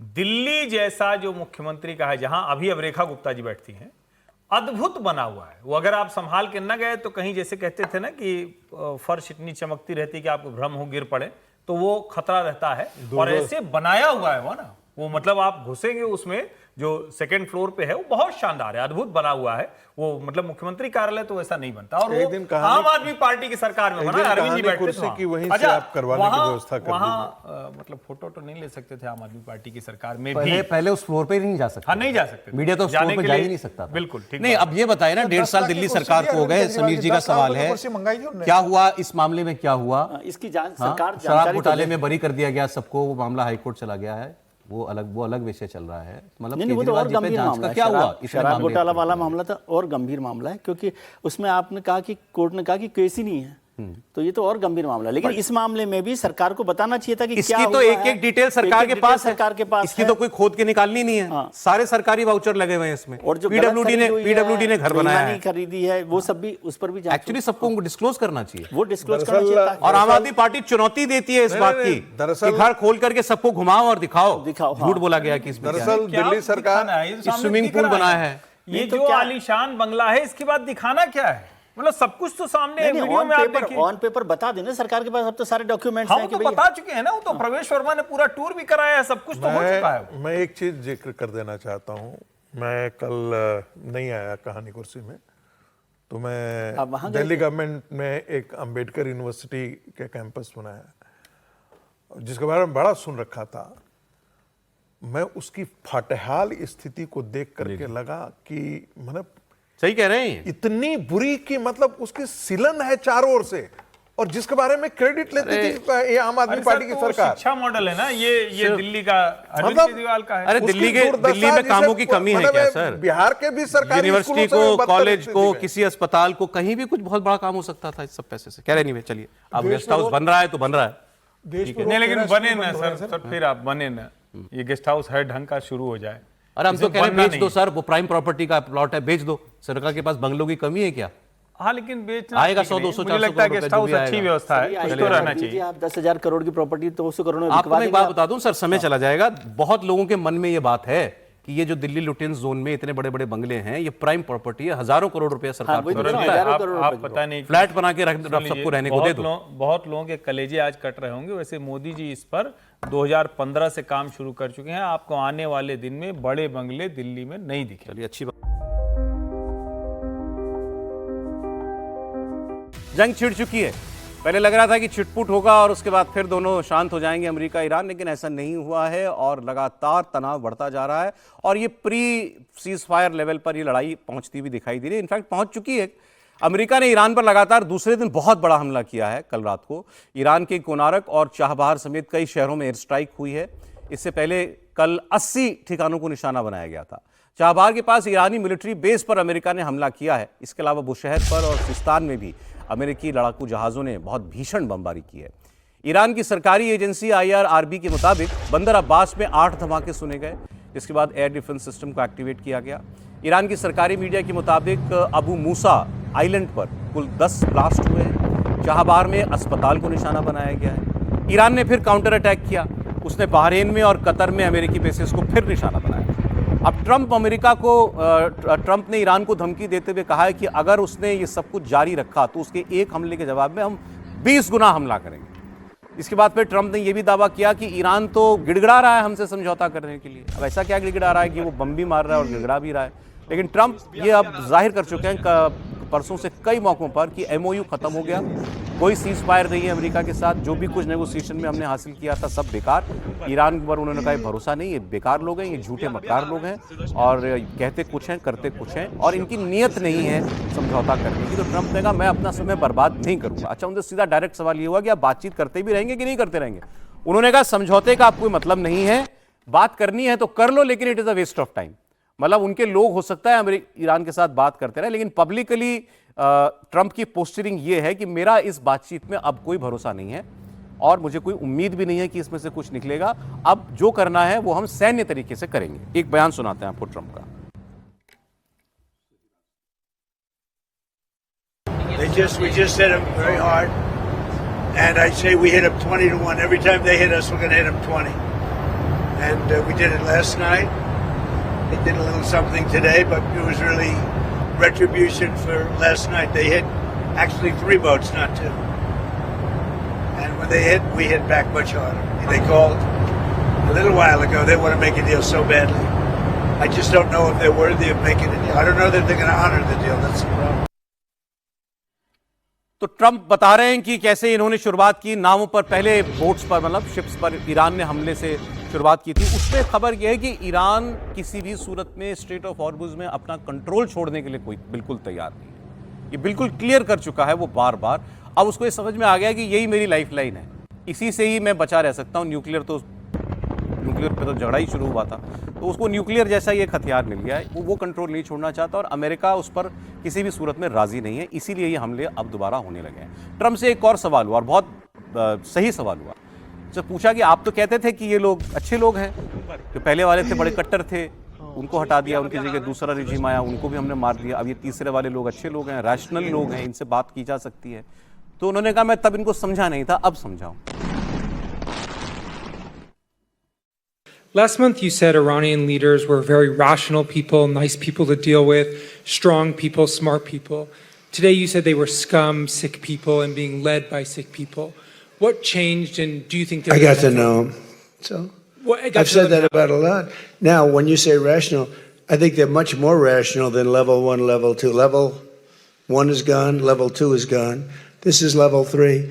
I think they are more rational, but based on their actions over the last week or two, they're not doing a service to the people. And I think more than anything else is I got to know them, And I'm not sure I want to make a deal with him. We can play games, but I'm not sure I want to make a deal. Let's just finish the job. Trump की हर बात के साथ ये rider लगाना जरूरी है कि आदमी आज जो कह रहा है आप ये मत मान के चलिए कि कल भी यही कहेगा। कल को फिर कह सकते हैं कि ये लोग अच्छे लोग हैं, लेकिन अभी वो ये कह रहे हैं कि इनमें हमारा कोई भरोसा नहीं है। तो अब क्या लेवल 1 लेवल 2 की तरह लेवल 3 को भी ख़त्म करेंगे? तो ईरान वाले तो सोच रहे हैं अच्छा ही हुआ हमारे खमेनी साहब जो हैं वो अपने पिताजी के जनाजे में बाहर नहीं आए, ये तो वहीं मार देता। अच्छा, ट्रंप इस बात पे भी नाराज नहीं, बोला हमसे क्या कि 1 हफ्ते का समय मांगा कि 1 हफ्ता कुछ मत कीजिएगा, हमारे यहाँ करोड़ों लोग आ रहे हैं, और उसी बीच में इन्होंने जहाज़ों पर हमला शुरू कर दिया। आप कह रहे हैं सब ठीक हो रहा है? देखिए, जो जिस प्रकार से ईरान ने व्यवहार किया है और जिस प्रकार से उसका स्टैंड है स्ट्रेट ऑफ हॉर्मुज़ को लेकर के, ये दुनिया को स्वीकार करने की ज़रूरत नहीं है, ये स्वीकार के योग्य है ही नहीं। और अब जो ईरान कर रहा है वो सिर्फ एक टेररिज्म का एक्ट से माना जाना चाहिए। स्ट्रेट ऑफ हॉर्मुज़ कोई उसकी बपौती नहीं है, वो एक इंटरनेशनल वाटर है जिससे सारे जहाज आ गुजर सकते हैं। कल जाकर के इस चीज़ को हम बार बार दोहरा रहे हैं कि मलक्का स्ट्रेट को ऐसे ही यदि भारत चोक करने की शुरुआत कर दे या भारत अपने और अपने मित्र देशों के साथ मिलकर के चोक करने की कर दे, और वही चीज़ें वहाँ से दुनिया का 1/3 ट्रेड जो है वो मलक्का स्ट्रेट से होता है। ये ठीक है कि वैसे अंडमान के सामने जो है, बिल्कुल ऐसी स्थिति में भारत को चीन से भिड़ना पड़ेगा, बाकी लोग दो से तो भिड़ना पड़ेगा।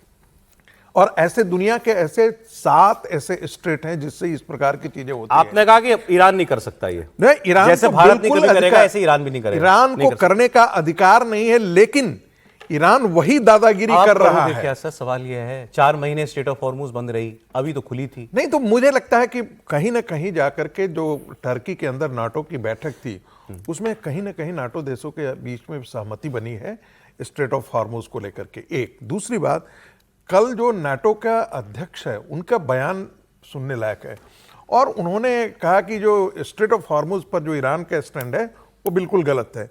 तो क्या जाकर के नाटो में आपस में सहमति बनी है, जिसके बारे में पहले वो पूरी तरीके से डिवाइडेड है स्ट्रेट ऑफ, क्योंकि जर्मनी कह रहा है कि हम अपना वॉरशिप भेज रहे हैं, बेल्जियम ने कहा है कि हम अपना वॉरशिप भेज रहे हैं माइंस को हटाने के लिए।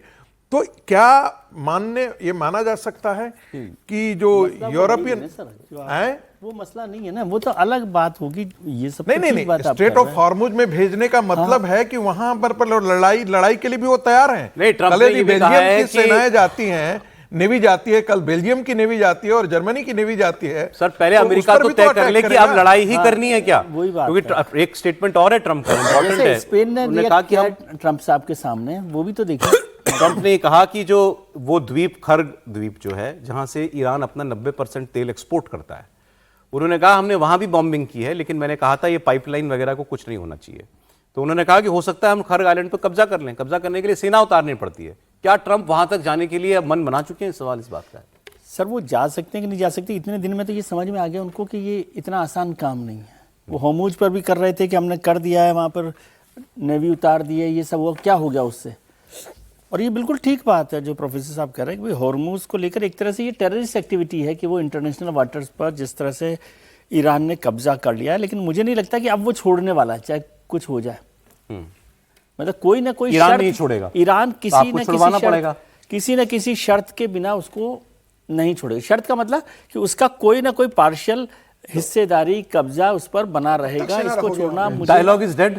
डायलॉग डेड का मतलब डायलॉग से कितना निकल सकते हो उतना ही होगा। डायलॉग तो होगा, चलता रहेगा। लेकिन कल आपने कहा ये जो हुआ है उस पर ट्रंप साहब ने खुद ने अपने पोस्ट पर भी पिक्चर्स डाली हैं। वो इसे समझ लीजिए कि कहाँ बात बॉम्बिंग की, तो वो भी एक बड़ी बात है कि किस तरह से आपको ईरान का पक्ष भी और स्पेन ने जिस तरह से ट्रंप को खारिज किया है उनके सामने नाटो की बैठक में, वो भी इंपॉर्टेंट बात है। ऐसा नहीं है कि केवल एक तरफ से अमेरिका के साथ लोग खड़े मन बना लेगा कि लंबी लड़ाई लड़नी है तो कोई ना कोई तो साथ में आएगा ही। इजराइल तो है ही, लेकिन क्या वही स्पेन वाला जो मुद्दा है वो स्पेन का मुद्दा है ट्रेड को लेकर के, कि स्पेन ने हमें साथ नहीं दिया है, इसलिए हम उसके ट्रेड के नेटो डिवाइडेड है। खैर इसमें कोई शक नहीं, तो पहले क्लियर हो गया कि नेटो डिवाइडेड है। ईरान की धमकी देखिए, ईरान ने कहा है कि अगर हमारे पड़ोसी देश अमेरिका की सेना की मदद करते हैं तो फिर वो अपने अंजाम के लिए तैयार रहें। अगर अमेरिका या उसका कोई भी साथी हमारी रेड लाइंस को पार करेगा तो हमारा जवाब सिर्फ मिडिल ईस्ट तक ही सीमित नहीं रहेगा। अब ये सब रिपीट लग रहा है, वो जो डेजा वू कहते हैं ना, ये सब तो देखा देखा सा है, सब वही तस्वीरें, वही लोग, वही चेहरे लौट आए और वही जो गल्फ की और देश हैं, ईरान ने उनके ऊपर बॉम्बिंग शुरू कर दी है, बहरीन पे और शायद कुवैत पे, किसी देश पे, कतर, कुवैत, बहरीन पर लगातार बॉम्बिंग। जानने वाले हैं तो उन्होंने भेजा है मैसेज कि 15 मिनट पहले बहरीन में सायरन साउंड, बहरीन को खूब मार रहे हैं इस बार, तो 15 मिनट पहले बता रहे हैं कि सायरन साउंड बज रहे हैं वहाँ चारों तरफ। तो ये मुश्किल तो है, लेकिन एक चीज जो पिछली बार से अलग है और मतलब मुझे कम से कम लगा, ट्रंप की बॉडी लैंग्वेज इस बार एकदम अलग है। ट्रंप को जैसे लग रहा था कि वो डील के नजदीक पहुंच गए, सब कुछ हो गया, और एक तरह से कहें कि जो वर्ल्ड लीडर के तौर पर भले ही कमजोर चेहरा हो, भले कुछ भी, लेकिन डील तो अंत में वो करने में कामयाब थे, वो खत्म होता दिखा। और एक तरह से कहें, जिसकी हम लोग चर्चा कर रहे थे कि शायद जो अमेरिकी कंपनियां तेहरान में जाने की स्थिति बन रही थी वो बनती नहीं दिखी, और आईआरजीसी का ये हमला ट्रंप को नए सिरे से उसके लिए एक तरह से कहें कि जमीन बनाने को या उसके लिए एक जगह गुंजाइश भी देता है, क्योंकि अब वो जो कह रहे हैं और जिस तरह के हमले हुए हैं बीती रात, ऐसे हमले लगातार अमेरिका की तरफ से नहीं हुए। लास्ट टाइम जो हमले इस तरह के हुए थे वो इजराइल ने किए थे, अमेरिका ने ऐसे हमले कभी नहीं किए थे, सिर्फ एक दिन को छोड़कर। इसका सीधा सा मतलब हुआ कि ईरान और अमेरिका के बीच ये जो युद्ध है, अब ईश्वर करे कि कल ही समाप्त हो जाए, लेकिन मुझे लगता है कि ये ईरान की और बड़ी तबाही लेकर आने वाला है। अमेरिका में कल मेरी बात हो रही थी तो उन्होंने कहा कि आईआरजीसी के ऊपर जो एक मतलब और बड़ा, मैं उसका नाम भूल गया, रात को उन्होंने बताया, जो रेडिकल ऑर्गेनाइजेशन है वो इस सारे मामले को लीड कर रहा है।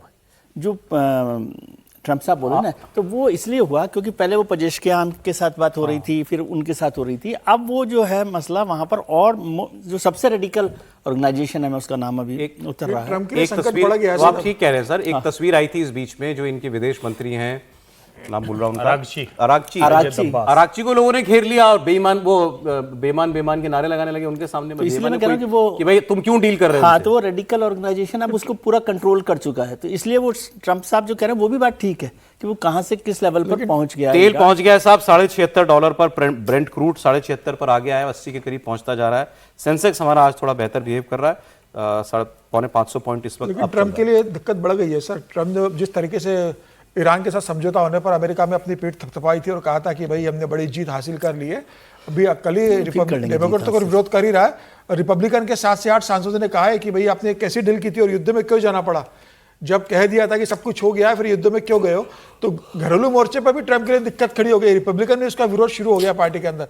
तो ट्रंप के लिए आसान नहीं होगा कि ईरान से एक तरफ आप लड़ो और एक तरफ अपने घर के अंदर आप रिपब्लिकन और डेमोक्रेटिक का विरोध झेलो पार्टियों का। तो अपने मोर्चे पे भी ट्रंप के मुश्किल खड़ी होने वाली है। अब ट्रंप दोनों मोर्चे पे कैसे संभालते हैं, कैसे अमेरिका की जनता को कन्विंस करते हो। अमेरिका जनता इस बात से भी नाराज है कि फिर आप युद्ध के अंदर उलझ गए, आपने कहा था युद्ध खत्म हो गया है। तो अपने देश को भी, ईरान में तो किसी को जवाब देना नहीं युद्ध लड़ने के लिए, ट्रंप को तो अपने देश में जवाब देना है, अपने रिपब्लिकन्स को देना है, डेमोक्रेट को देना है, अपने संसद को देना है। तो ट्रंप के लिए एक बड़ी चुनौती मुझे लगता है अमेरिका के एंड पे भी खड़ी होने वाली है। पाकिस्तान की बात आपको बता देता हूं, बोल देता हूं, ट्रंप को इससे कोई फर्क नहीं पड़ता है, सीनेट ने मना कर दिया, कोई फर्क नहीं पड़ता है। अमेरिकन प्रेसिडेंट के पास इमरजेंसी पावर इतनी है कि वो कभी भी युद्ध छेड़ सकता है 60 दिन और बाकी टर्म है उनका। तो चुनाव में पड़ेगा ना पार्टी को। तरह की खबर में बढ़ते हैं, समय चला जाएगा। पाकिस्तान से 2 बयान आपको मैं सुनाऊंगा। एक तो पाकिस्तान में, बलूचिस्तान में पाकिस्तान की सेना और पुलिस का कत्ले-आम हो रहा है, यही शब्द है उसके लिए। कोई और देश होता और वहां इतने सेना के लोग मारे जा रहे होते तब तक तो सरकार गिर गई होती। बीएलए ने, बलूच लिबरेशन आर्मी ने पाकिस्तानी सेना के काफिले को निशाना बनाया है और वेला विंडर इलाके में बलूचिस्तान में नेशनल हाईवे 25 पर मुठभेड़ हुई है। और पाकिस्तानी सेना का आधिकारिक प्रवक्ता लेफ्टिनेंट जनरल अहमद शरीफ, उसने ऑफिशियल स्टेटमेंट जारी किया है कि इसमें एक जेसीओ समेत 11 पाकिस्तानी सैनिक मारे गए। पाकिस्तानी सेना के प्रवक्ता ने दावा किया कि जवाबी कार्रवाई में 14 बलोच लड़ाके भी मारे गए। बीएलए का दावा है कि उसके लड़ाकों ने अलग अलग हमले में सेना और पुलिस के 42 जवानों को मारा है और इस खबर की पुष्टि पाकिस्तान ने कर दी है। ये 11-13 तो केवल सेना के हैं, इनके अलावा जो बाकी हैं 46 का फिगर दिया जा रहा है। बाकी जो लोग हैं वो 30 से ज्यादा लोग वो पुलिस के जवान थे, उनकी भी बीएलए के लोगों ने हत्या कर दी है। ये उसको ऑफिशियली डिक्लेयर किया है इनकी आर्मी के प्रवक्ता ने। तो ये हालात देखिए वहां पर बने हुए हैं। ये इसमें 11 आर्मी के और 27 पुलिस के लोग जो हैं वो बताए जा रहे हैं। 38 का आंकड़ा तो कंफर्म बिल्कुल बता दिया गया है, लेकिन कई और इंटरनेशनल रिपोर्ट्स को भी मैंने देखा, वो इस आंकड़े को 40 के ऊपर बता रहे हैं। 40 से ज्यादा लोग एक हफ्ते के अंदर अकेले बलूचिस्तान के अंदर मारे गए सेना और पुलिस के। इन हालात में कैसे 18 वो लोग भी हैं जो एब्डक्टेड पुलिस ऑफिसर्स थे जो बलूच आर्मी के वो बताया उसने कि वो 18 पुलिस वालों को मार दिया, वो अब्डक्टेड लोग थे। तो जब वो बलोच लोग जो है वो घिर गए तो उन्होंने फिर उनके बंधक जितने थे पुलिस उनको मार वाले दिया। उन सबको जो है सबों को वो मार दिया। गोली मार दी है। ये हालात बने हुए हैं और अब बलूचिस्तान में वो चाह रहे हैं कि दुनिया आके इन्वेस्टमेंट करे। क्या इन्वेस्टमेंट करेगी ऐसे हालात में आकर के? सर अमेरिका अलग फंस गया बलूचिस्तान में। नहीं, वो तो अभी पाकिस्तान का खासतौर से बलूचिस्तान का जो मसला है वो तो बहुत इतना कॉम्प्लिकेटेड हो गया कि उससे निकलना उसके लिए बहुत मुश्किल हो गया। पाकिस्तानी सेना को और पाकिस्तान की सरकार को समझ में नहीं आ रहा कि किस तरह से इस मसले पर बात को आगे बढ़ाया जाए। आज हम लोग पीओके की बात नहीं कर रहे, नहीं तो वो भी हिस्सा ऐसा कैसा फंसा हुआ है जहाँ पर पाकिस्तान कि सरकार भी कुछ करने की स्थिति में नहीं है, बल्कि वहाँ तो सीधा सीधा सा रिवोल्ट हो गया। यहाँ तो बलूची जो लड़ाके हैं वो सेना के साथ और पुलिस के साथ एक तरह से वो करते हैं, मुठभेड़ करते हैं, लेकिन पीओके में तो पूरी की पूरी जनता जो है वो उतर कर आ गई है जी। तो वो दोनों जगह अब इसमें डेवलपमेंट की बात और अमेरिका के साथ रिश्तों की बात वो सब बेमायने जैसी हो रही है जब देश अंदर से जल रहा है। एक रेफरेंस के लिए केवल, पुलवामा हमले में हमारे 40 जवान मारे गए थे सीआरपीएफ के, तो भारत ने पाकिस्तान पे हमला कर दिया था, बॉर्डर क्रॉस करके हमला कर दिया था हमने, बालाकोट का तो यहाँ किस पर हमला करेंगे? वो ढूंढने को तो अफगानिस्तान ही मिलता है उनको। अफगानिस्तान पर, और फिर अफगानिस्तान के साथ हमला करके फिर अफगानिस्तान जिस तरह से जवाब देता है, वो अफगानिस्तान से अभी वो चाहते नहीं कि उस तरह से लड़ाई लड़ी जाए, पहले बलूच के साथ हो, फिर पीओके के साथ हो, और अभी इतना बड़ा काम भी वो कर रहे हैं। देखिए ईरान अमेरिका की जो जंग रुकवाने का काम जो कर रहे हैं मुनीर साहब और शहबाज शरीफ, तो उस मुझे लगता है बलूच को और इनको ध्यान रखना चाहिए कि भाई अभी पाकिस्तान और मिलिटेंट एक्टिविटीज में नीचे से धड़ाम से गिरा है। सिक्योरिटी फोर्सेस के मारे जाने का जो रिकॉर्ड है ये आसिम मुनीर बना रहा है। हाँ। आज तक किसी आर्मी चीफ के अंडर, एक तो इतनी ताकत किसी आर्मी चीफ के पास कभी नहीं थी, किसी आर्मी चीफ के अंडर इतनी सिक्योरिटी फोर्सेस कभी नहीं मारी गई जितना आसिम मुनीर के अंडर होता हुआ दिखाई दे रहा है। अच्छा, इंडस वाटर ट्रीटी पर भी इनके प्रवक्ता ने बात की थी, वो भी आप देख लीजिए। वो क्या कह रहे हैं, गजब बात कह दी। उन्होंने कहा कि ये इंडिया कहता है कि ये नदियों का पानी वो तय करेगा, हम कहते हैं कि ये 6 नदियां जो कश्मीर से निकलती हैं, इन 6 नदियों का पानी हम तय करेंगे कि हिंदुस्तान को देना है कि नहीं देना। तो कैसे तय करोगे? वो तो हमारे पास जो हमारे कंट्रोल में जो कश्मीर है वहां से आती हैं सारी नदियां। तो कहा कश्मीर तो हमारा है ना, तो कश्मीर जब हमारा है तो ये तय भी हम करेंगे कि इसका पानी किसका है। बड़ी अच्छी बात कही, बड़ी अच्छी बात की। वो तो परेश रावल वाली फिल्म याद आ गई, अंदाज अपना अपना, वो देखिए आपने? मैं पोल्ट्री फार्म खोलूंगा, सारी अंडे और मुर्गी खरीदूंगा, अंडे और ब्रेड का की फैक्ट्री लगाऊंगा। हाँ, वैसा ही। लेकिन एक कहा जाता है ना, इनकी बात सांप को कुचलना चाहिए तो पूरी तरीके से मारना चाहिए। तो ये जहरीला पाकिस्तान जहरीला सांप है, उसके साथ दोस्ती यारी बातचीत संवाद बिल्कुल नहीं। इसमें जो कह रहे हैं ना, इनकी बात हमारे मोदी जी ने सुन ली और खोल दिया है सब पानी। यहाँ भी बहुत लोग परेशान थे कि बड़े पाकिस्तानी प्यासे हैं, तो खोल दिया है, बढ़िया एकदम जम के पानी जा रहा है। बारिश बहुत हो गई है ना, तो बहाव बहुत बड़ा है। और ये इतना मूर्ख आदमी है, पता नहीं किसने इसको ये जिम्मेदारी दे दी है। अरे भाई, दरिया का बहाव, नदी का बहाव तय होता है कहां से आ रही है और कहां जा रही है। फ्लो हम तय करते हैं, फ्लो आप कहां से तय करोगे? आप तो रिसीविंग एंड पे हो। वो सपना बताया उसने, मैं कह रहा हूं सपना ठीक है, एक दिन कश्मीर पाकिस्तान बनेगा, फिर हम तय करेंगे। लेकिन अभी विजय जी कह रहे थे कि जिस दिन ये सुलझ जाएगा उस दिन तो एक बूंद नहीं मिलेगी।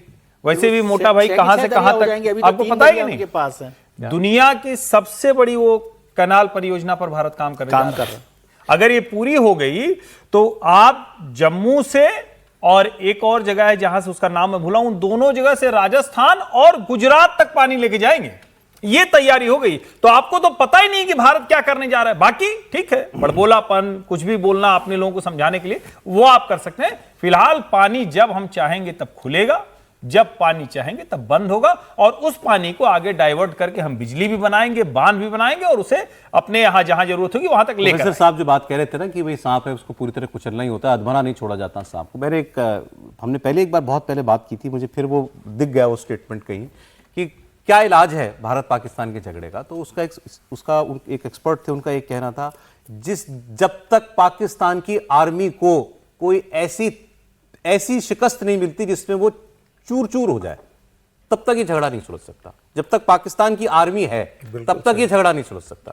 कोई एक ऐसी लड़ाई भविष्य में अगर होगी और उसमें भारत इतनी बुरी तरह मारे, डिसाइसिव कि सेना और चोट सेना को पड़े, पाकिस्तान को नहीं, तब तक ये झगड़ा नहीं सुलझेगा। सर समीर जी, निश्चित रूप से इसमें कोई दो राय नहीं। पाकिस्तान की आर्मी है जो किसी भी तरीके से मतलब कोई अगर समझौता होने की स्थिति नहीं करने देती, और भड़काने वाला बयान जिस तरीके से वो दे रहे हो, जिस तरीके से मतलब दिवा सपना देख रहे हैं जो कभी पूरा नहीं हो सकता, मुझे लगता है कि वो वक्त बहुत जल्दी आएगा।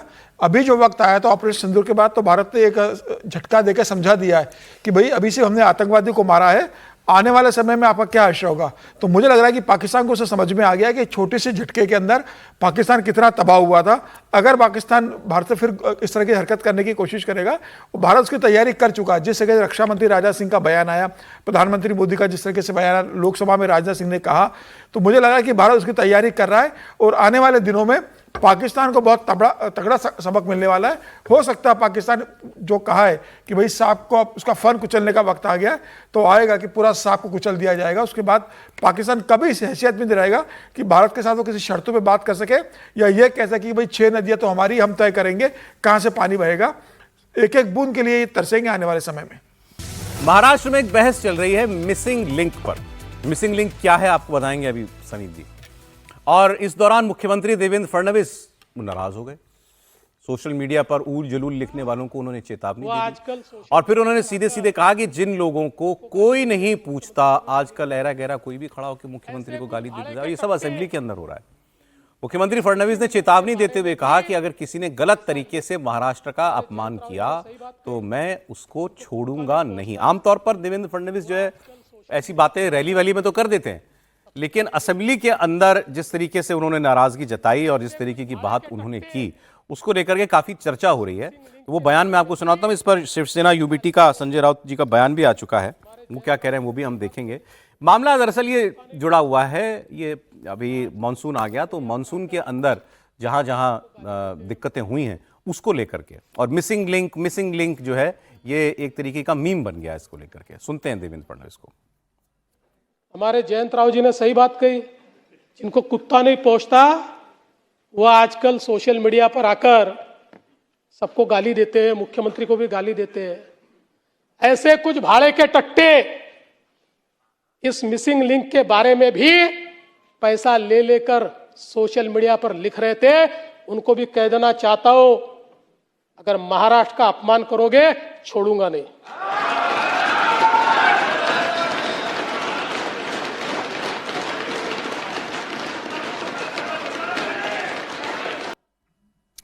पहले मामला समझ लेते हैं एक बार समीर जी से। मिसिंग लिंक क्या है सर, ये क्यों चल रहा है मिसिंग लिंक? दरअसल ये महाराष्ट्र सरकार का एक बड़ा प्रोजेक्ट है, मुंबई पुणे हाईवे पर जो बना है, कनेक्टिंग लिंक है बेसिकली। मिसिंग लिंक तो उसको नाम दिया उन लोगों ने, कनेक्टिंग लिंक है वो पूरा। अच्छा। और बड़ा एडवांस प्रोजेक्ट है। अभी भूस्खलन पानी हुआ तो वो पूरा ढह गया, तो उसके ऊपर ये आरोप लगाया गया कि बहुत उसके अंदर करप्शन किया, पैसा लिया उसके अंदर, इंजीनियरों ने पैसा खाया, राज्य के मंत्रियों ने पैसा खाया उस प्रोजेक्ट के अंदर, और ये पूरा भ्रष्टाचार का अड्डा बन गया। और सोशल मीडिया पे जिस तरह से पूरे मामले को लेकर चला, हालांकि देवेंद्र फडणवीस इसके लेकर सफाई दे दी थी, लेकिन जिस तरीके से इसको पूरा ट्रोल किया गया मामले को, ये बताने की कोशिश की गई कि देवेंद्र फडणवीस ने ये प्रोजेक्ट को, जो मतलब बेसिकली देवेंद्र फडणवीस का बड़ा दिल के करीब प्रोजेक्ट माना जाता है मुंबई पुणे को लेकर, तो कहा जा रहा है कि इसमें बहुत बड़ा भ्रष्टाचार राज्य सरकार ने किया हुआ है। तो उससे देवेंद्र फडणवीस बहुत नाराज थे। उन्होंने कहा कि भाई आप कितना भी इस पर आरोप लगाओ, ये जब बनेगा तो उस पर देवेंद्र फडणवीस और एकनाथ शिंदे का, वो जो कह रहे हैं कि महाराष्ट्र का अपमान करोगे तो बर्दाश्त नहीं करूंगा, मतलब वो कह रहे हैं कि इसके बहाने मिसिंग लिंक बोल के तो महाराष्ट्र को नीचा दिखा रहे हो। महाराष्ट्र को भेजेंगे देवेंद्र फडणवीस को, महाराष्ट्र का सवाल नहीं है, वो राज्य सरकार। उन्होंने इसको ऐसे जोड़ा। हाँ, उन्होंने अपने व्यक्तिगत रूप से उसको जोड़ा। निश्चित रूप से देवेंद्र फडणवीस पे लगा था, उसको लेकर टारगेट किया जा रहा था, और वो विभाग भी देवेंद्र फडणवीस उस विभाग को पूरा देख रहे हैं, उसकी मॉनिटरिंग उस विभाग को वो कर रहे हैं लगातार। देवेंद्र फडणवीस उसको प्रोजेक्ट को देखने गए थे, तो बेसिकली देवेंद्र फडणवीस पे सीधा हमला था। संजय राउत का बयान भी आपको सुना देता हूं, क्या मिसिंग लिंक पर, इसी पर आ जाता हूं, एक मिनट जरा सुन लेते हैं संजय राउत को। इसको धमकियां दे रहे हो, राज्य के मुख्यमंत्री देवेंद्र जी, आप धमकी दे रहे हो। आपने एक तो पहले जनता के पैसे का, टैक्स का अपहार किया है, वो भ्रष्टाचार किया है। जिस पैसे से आपने ये 700 करोड़ का मिसिंग लिंक बनाया है, उसमें 200 करोड़ का घपला हुआ है, तो 200 करोड़ आपके जेब में चला गया है सबके। बाकी का क्या हो गया आपने देखा, पहले बारिश में वो पूरा धस हो गया है। अगर हम सवाल पूछेंगे, जनता सवाल पूछेगी, तो जनता को आप कुत्ता कहेंगे, जनता को भाड़े के टट्टू कहेंगे। हाँ, तो आपने क्या महाराष्ट्र में आपातकाल लगा दिया है? कि कोई सरकार के भ्रष्टाचार के खिलाफ बात नहीं करेंगे तो हम जेल में डाल देंगे। धमकियां दे रहे हो आप। संजय राउत कह रहे हैं धमकी किसको देते हो, भ्रष्टाचार हुआ है, जांच कराओ इसकी। और देवेंद्र फडणवीस ने क्या कहा था, जिनको कुत्ता नहीं पूछता वो भी आज मुख्यमंत्री से सवाल कर रहे हैं। देवेंद्र पाटिल जी, देखिए, एक तो ये कि देवेंद्र फडणवीस को ऐसी भाषा का उपयोग कतई नहीं करना चाहिए और इससे बचना चाहिए, विशेष करके जब आपकी सरकार पर कोई आपने परियोजना बनाई और वो किसी भी वजह से हो गई, लेकिन उसको थोड़ा गंभीरता से देश को जानना चाहिए, क्योंकि मिसिंग लिंक करके मीम बन रहे हैं, सब कुछ हो रहा है। मुंबई और पुणे के बीच में जिसको मिसिंग लिंक कहा जाता है, दरअसल वो पहाड़ी रास्ता है जो लोनावाला से पूरा जाता है और जिसको देवेंद्र फडणवीस ने कल्पना करके उसको बनाया और वो शानदार 6.5 से 7 हजार करोड़ की परियोजना पूरी हुई। जबरदस्त तरीके से बारिश होने की वजह से वो एक तरह से कहे कि बह गया उसमें, लेकिन वो बहना ऐसा नहीं था कि कोई उसकी कमजोरी थी या वो कोई खराब बना। वो चूंकि जहां से बारिश हुई वहां से बहा तो उस प्रोजेक्ट पर भी असर पड़ा और डिबरी जिसका जो भी ईंट पत्थर वो सब गिरा, उसकी वजह से एक ब्लॉक यानी 2 तरफ के रास्ते में एक तरफ पूरी तरह से बंद हो गया। ये पूरा मसला है। अब कमाल की बात यह है कि इसी वक्त लैंडस्लाइड की वजह से जो पानी गिर रहा था उस सबसे, और इसी वक्त केरल के वायनाड में इससे भी एक भयावह लैंडस्लाइड आया जिसमें सब कुछ बह गया, लेकिन उस पर कोई चर्चा ही नहीं। सवाल यह क्या हम प्राकृतिक आपदा को भी पॉलिटिकल स्कोरिंग के लिहाज से देखेंगे? ये जो मिसिंग लिंक का मीम है, क्योंकि इसको कहा ही जा रहा है पुणे मुंबई मिसिंग लिंक, यानी अगर ये बन जाए तो कितने बहुत लंबा समय बच जाता है, जो 1.5-2 घंटे से ज्यादा लगता है वो आधे घंटे में पहुंच जाते हैं।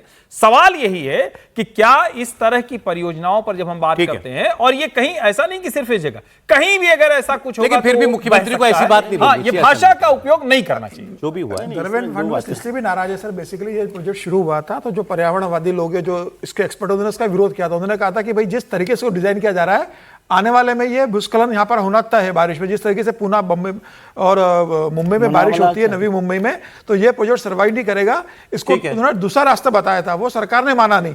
तो अब विपक्ष मतलब विपक्ष इस बात को मुद्दा बना रहा है कि भाई आप लोगों को पैसा बनाना था, इसलिए आप लोगों की जानकार लोगों की बात नहीं मानी है और उसी प्रोजेक्ट पे आप बढ़े और इसलिए इतना बड़ा पब्लिक मनी इस्तेमाल हुआ। किसी भी वजह से अगर वहां कोई डैमेज हुआ है तो भाई उसकी जांच तो होगी। नहीं, जांच हो सकती है, लेकिन फिर मैं कह रहा हूं ये बहुत गंभीर मसला है, क्योंकि ऐसे तो कोई भी डेवलपमेंट का प्रोजेक्ट, आप बांद्रा वर्ली सीलिंग जब बना, या अभी जो देवेंद्र फडणवीस ने जो अटल सेतु बनाया है, या जो कोस्टल रोड बन रही है, या जो समुद्र के अंदर टनल बनी है जो मरीन ड्राइव से वर्ली को जोड़ती है, तो ये कमाल के काम हुए। और इसकी जो आलोचना हो रही है वो दूसरी आलोचना वाजिब है ये सर? नहीं, आलोचना 200% वाजिब है।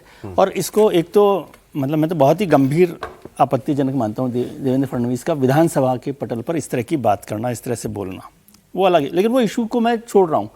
इशू है कि जब आप ये बात करते हो, ये एक्सक्यूज देते हो कि नहीं वो वहाँ पर लैंडस्लाइड हो गया, जब प्रोजेक्ट बनाते हैं तो उन सब चीज़ों को ही तो ध्यान में रखकर बनाते हैं। ये कौन सा लॉजिक है? लैंडस्लाइड होगी, ये तो वो कोई नई चीज़ थोड़ी हो रही है। वहाँ पर उस पूरे प्रोजेक्ट को जो जानता है, उस पूरे इलाके को जानता है, और इलाके को जानना मेरा और आपका जानना इंपॉर्टेंट नहीं। जो साइंटिफिक रीजन्स बनाए गए होंगे, जो इंजीनियर्स ने डिजाइन किया होगा, उसमें ये सारी संभावनाएं वहाँ पर दिखाई देती है। और ये केवल करप्शन का मामला है। सरकार को, मुख्यमंत्री जी को कहना चाहिए था कि भाई ये मामला एक्चुअली क्या है, वो डायरेक्ट खुद को उससे जोड़ते हैं, इसलिए वो इस पर नाराज हैं। आप उसको मुख्यमंत्री के तौर पर कहें कि इसके पूरे मामले की जांच करानी चाहिए। अब एक और कल की घटना मैं देख रहा हूँ, आज खबर देखी थी किसी अखबार में, मध्य प्रदेश की है, कि वो शंकराचार्य जी की एक बड़ी मूर्ति को जिस पिलर पर रखा गया है, उसके वेट को जो बनाया गया था, उस वेट से वो पूरा टेढ़ा हो गया। उज्जैन में कहीं? हाँ, वही मध्य प्रदेश की बात है। तो अब ये कहना कि नहीं, तो खैर ये इससे तो कोई सरकार, कोई भी मुख्यमंत्री पीछे नहीं भाग सकता। अगर कहीं कुछ ऐसा हुआ है तो भाई जांच वांच तो होगी। बाकी उनका गुस्सा जो था इस तरीके से वो निकला है विधानसभा के अंदर, ये भी ठीक नहीं कर रहा। देवेंद्र कभी करते नहीं है सब उनका व्यवहार, इसलिए तो मैंने कहा, लेकिन फिर भी नहीं होना चाहिए। भाषा तो किसी स्थिति में ठीक नहीं है। महाराष्ट्र की अगली खबर आपको बताता हूं, इसकी भी बड़ी चर्चा हो रही है। शरद पवार जी किस पार्टी में जाएंगे हम ये बात नहीं करेंगे, किसी को नहीं पता, लेकिन हो क्या रहा है कहानी बता देते हैं आपको। महाराष्ट्र में एनसीपी शरद गुट अजीत गुट का विलय मर्जर होगा, वो कांग्रेस में जाएंगे, परिवार एक हो जाएगा, यही हो जाएगा। इस सब के बीच शरद पवार असेंबली पहुंच गए।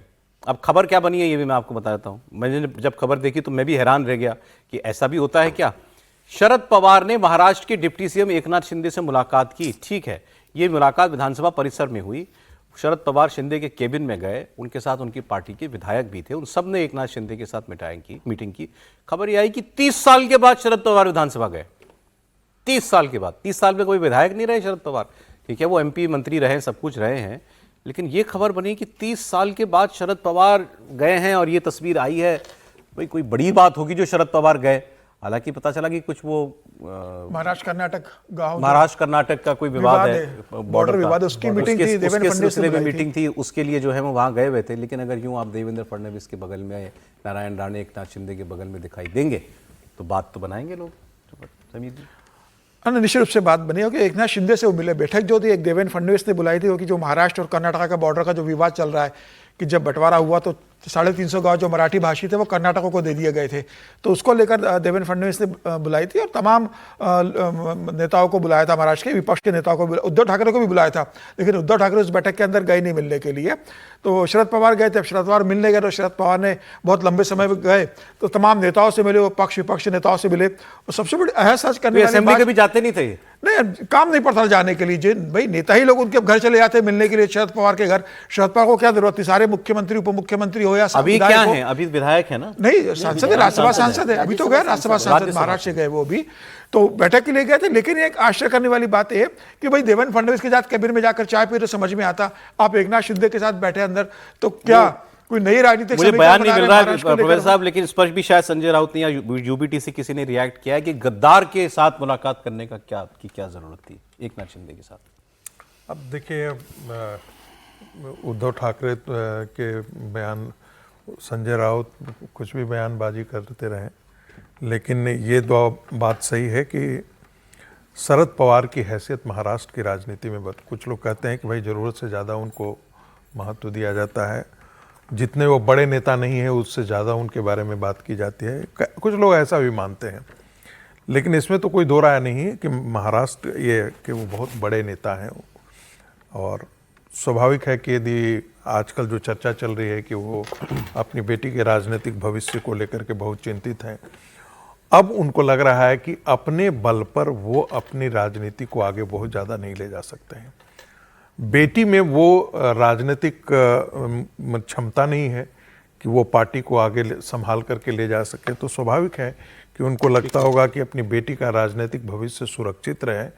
उनके बाद तो उसके लिए वो विकल्प की तलाश में जरूर जा रहे होंगे। हो सकता है एनडीए की तरफ उनको लगता होगा कि वो ज़्यादा बेहतर विकल्प है, और ऐसे जब मीटिंग में वो जाएंगे तो जो उनके साथ खड़े हैं वो उनका विरोध करेंगे। उसके बाद वो कभी नहीं, कांग्रेस पार्टी नहीं चाहेगी कि इसे वो इस पवार साहब तो वैसे भी मिलना जुलना और कई मौकों पर, जब अडानी का मुद्दा था, अडानी के मुद्दे पर वो कांग्रेस के साथ कभी नहीं खड़े रहे, वो शिवसेना के साथ इस मुद्दे पर कभी नहीं खड़े रहे, तो उनकी राय तो अलग बनती रही है। एक खबर महाराष्ट्र की आपको छोटी सी और मैं बताता चलता हूं, क्योंकि इन खबरों पर भी बात होनी चाहिए।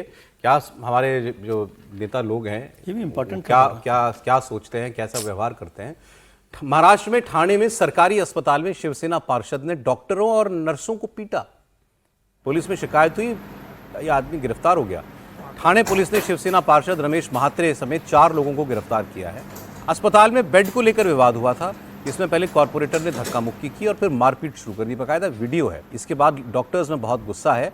आज महाराष्ट्र के रेजिडेंट डॉक्टर्स काली पट्टी बांधकर प्रोटेस्ट कर रहे हैं, और आईएमए ने, मेडिकल एसोसिएशन ने 72 घंटे का अल्टीमेटम दिया है कि अगर आरोपियों पर सख्त कार्रवाई नहीं होती है तो फिर वो राज्यव्यापी आंदोलन करेंगे और ओपीडी भी बंद कर देंगे अस्पतालों की। शिवसेना यूबीटी के नेता आदित्य ठाकरे ने पीड़ित डॉक्टर्स से जाकर के मुलाकात की है और आरोपी शिवसेना शिंदे गुट के कॉर्पोरेटर को बर्खास्त करने की मांग की है। ये तस्वीर आपके सामने मैं रख रहा हूँ। इसमें आप पहले तो एक डॉक्टर को खूब मारते हैं यार। विवाद क्या था मैं आपको बताता हूँ। कोई एक मामला गया, एक परिवार का बच्चा था, छोटा बच्चा, सरकारी अस्पताल है, जैसे हमारे यहाँ दिल्ली में एमसीडी होता है, ऐसे वहाँ पर जो म्यूनिसिपल कॉर्पोरेशन है उसका अस्पताल है। तो म्यूनिसिपल कॉर्पोरेशन के अस्पताल कितने ही बड़े होते हैं, क्या सहूलियतें होती हैं उनमें। वहाँ जाकर के उस परिवार के बच्चा ज़्यादा सीरियस था, NICU बोलते हैं बच्चों के ICU को, वहाँ बेड नहीं था। परिवार कह रहा था कि इसको ICU में डाल लो। डॉक्टर ने कहा ICU यहाँ नहीं है, हमारे पास बेड नहीं है, आप किसी और हॉस्पिटल में ले जाओ। ये विवाद हुआ। वो परिवार कॉर्पोरेटर को जानता था, उन्होंने कॉर्पोरेटर को, ये देखिए कैसे डॉक्टर के हाथ पे मार के उसका फोन गिराया इस कॉर्पोरेटर ने। ये कॉर्पोरेटर है, कोई कॉर्पोरेटर आ गया, फिर यहाँ पर जो है ये धींगा मस्ती करने लगा। अब अगर बेड नहीं है, बच्चे की जान की चिंता डॉक्टर को नहीं होगी क्या? लेकिन अगर बेड नहीं है तो वो क्या करती? डॉक्टर ने कहा बेड नहीं है, आप कहीं और लेकर के जाओ बच्चे को, बच्चा सीरियस है। इस पर ये सारा जो है विवाद हुआ है। मुंबई में मैंने ये सुना है, मुंबई ठाणे में कॉर्पोरेटर थोड़ा अपने आप को ज्यादा ही तोप चीज मानते हैं। लेकिन की प्रेशर भी देखिए सर, वहाँ लाइट, उस हॉस्पिटल में लाइट नहीं रहती आधे समय, बेसिक मेडिसिन नहीं है। हाँ, तुम कॉर्पोरेटर हो, पहले अस्पताल ठीक करवाओ। पानी टपक रहा है वहां पर दवाइयां नहीं है, स्टाफ को पीने के पानी का अरेंजमेंट नहीं है, वो व्यवस्था सरकार वहां ठीक नहीं करा रही है, नगर निगम ठीक नहीं करा रहा ठाणे का। और आप जाके डॉक्टर को मारपीट कर रहे हो। ऐसे 25 साल से आपका नगर निगम पे कब्जा है, क्या कर रहे हो? एग्जैक्टली, अभी सड़कों का क्या हाल है? इससे पहले एक खबर आई थी, वो देखा था ना, अब एक हॉस्टल में एक वो उसको मार दिया था, मैनेजर को, एमएलए हॉस्टल में या कहीं पर किसी ने मार दिया था, वो भी इन्हीं की पार्टी का था, शिंदे जी की पार्टी। ऐसे लोगों के खिलाफ कोई कानूनी कार्रवाई नहीं होगी, जो कि दुर्भाग्य से नहीं होती है। कोई भी किसी हॉस्पिटल में जाकर, किसी भी सार्वजनिक जगह पे जाकर ऐसे पीट दे, और महिला तक को पीट दे रहा है, वो मतलब उसके खिलाफ कोई कार्रवाई नहीं होगी, सिर्फ बहस हो के चर्चा होकर रह जाएगा। और ये कितना खराब है, सिर्फ कॉर्पोरेटर नहीं, शिवसेना एमएनएस से जुड़े लोग जो होते हैं वो बाकायदा इसको वसूली का धंधा बना लेते हैं, गुंडागर्दी करते हैं, मार देते हैं। गिरफ्तारियां भी केवल मीडिया की को दिखाने के लिए होती हैं, कुछ तो उसमें आगे क्या होगा? कुछ नहीं होगा। गिरफ्तार भी कर लिया तो घंटे 2 घंटे बैठाया थाने में और छोड़ दिया। लेकिन ऐसे लोगों के तो इनका भूत उतारने की जरूरत है। अगली खबर पर बढ़ते हैं। राम मंदिर चंदा चोरी मामले में कल योगी जी का एक बड़ा स्टेटमेंट आया। योगी आदित्यनाथ ने कहा कि 150 लोग लगे थे उस काम में, जिसमें से 6 लोगों ने चोरी की। ऐसे ही बोल रहे हैं, 150 लोगों में से 6 लोगों ने चोरी की। क्यों तुमने इसके लिए पूरे ट्रस्ट को बदनाम किया? अखिलेश यादव कांग्रेस पार्टी विपक्ष से वो पूछ रहे थे, क्यों राम मंदिर को बदनाम किया गया? चोर तो कहीं भी हो सकता है, और उस पर भी हमने कार्रवाई कर दी थी, लेकिन 6 लोगों के लिए तुमने इतने पूरे अभियान पर उंगली उठा दी। जांच किया और जो प्रमाण मिले, केवल 6 लोग इसमें चोरी करते हुए पाए गए। कुल 6 लोग, 2 लोग उसमें साजिश का पार्ट थे, यानी कुल 8 लोग। एसआईटी ने अपनी सिफारिश ट्रस्ट को भेज दी। ट्रस्ट ने उसके अनुसार एफआईआर दर्ज करवाई, कार्रवाई हो गई। फिर इसमें पूरे ट्रस्ट को बदनाम करने, पूरी अयोध्या पर उंगली उठाने, प्रभु श्री राम की विरासत को अपमानित करने का औचित्य कहां से होता था? लेकिन लगता है कांग्रेस और समाजवादी पार्टी ने भारत की पूरी आस्था को आहत करने और उस पर प्रहार करने का ठेका ले लिया है।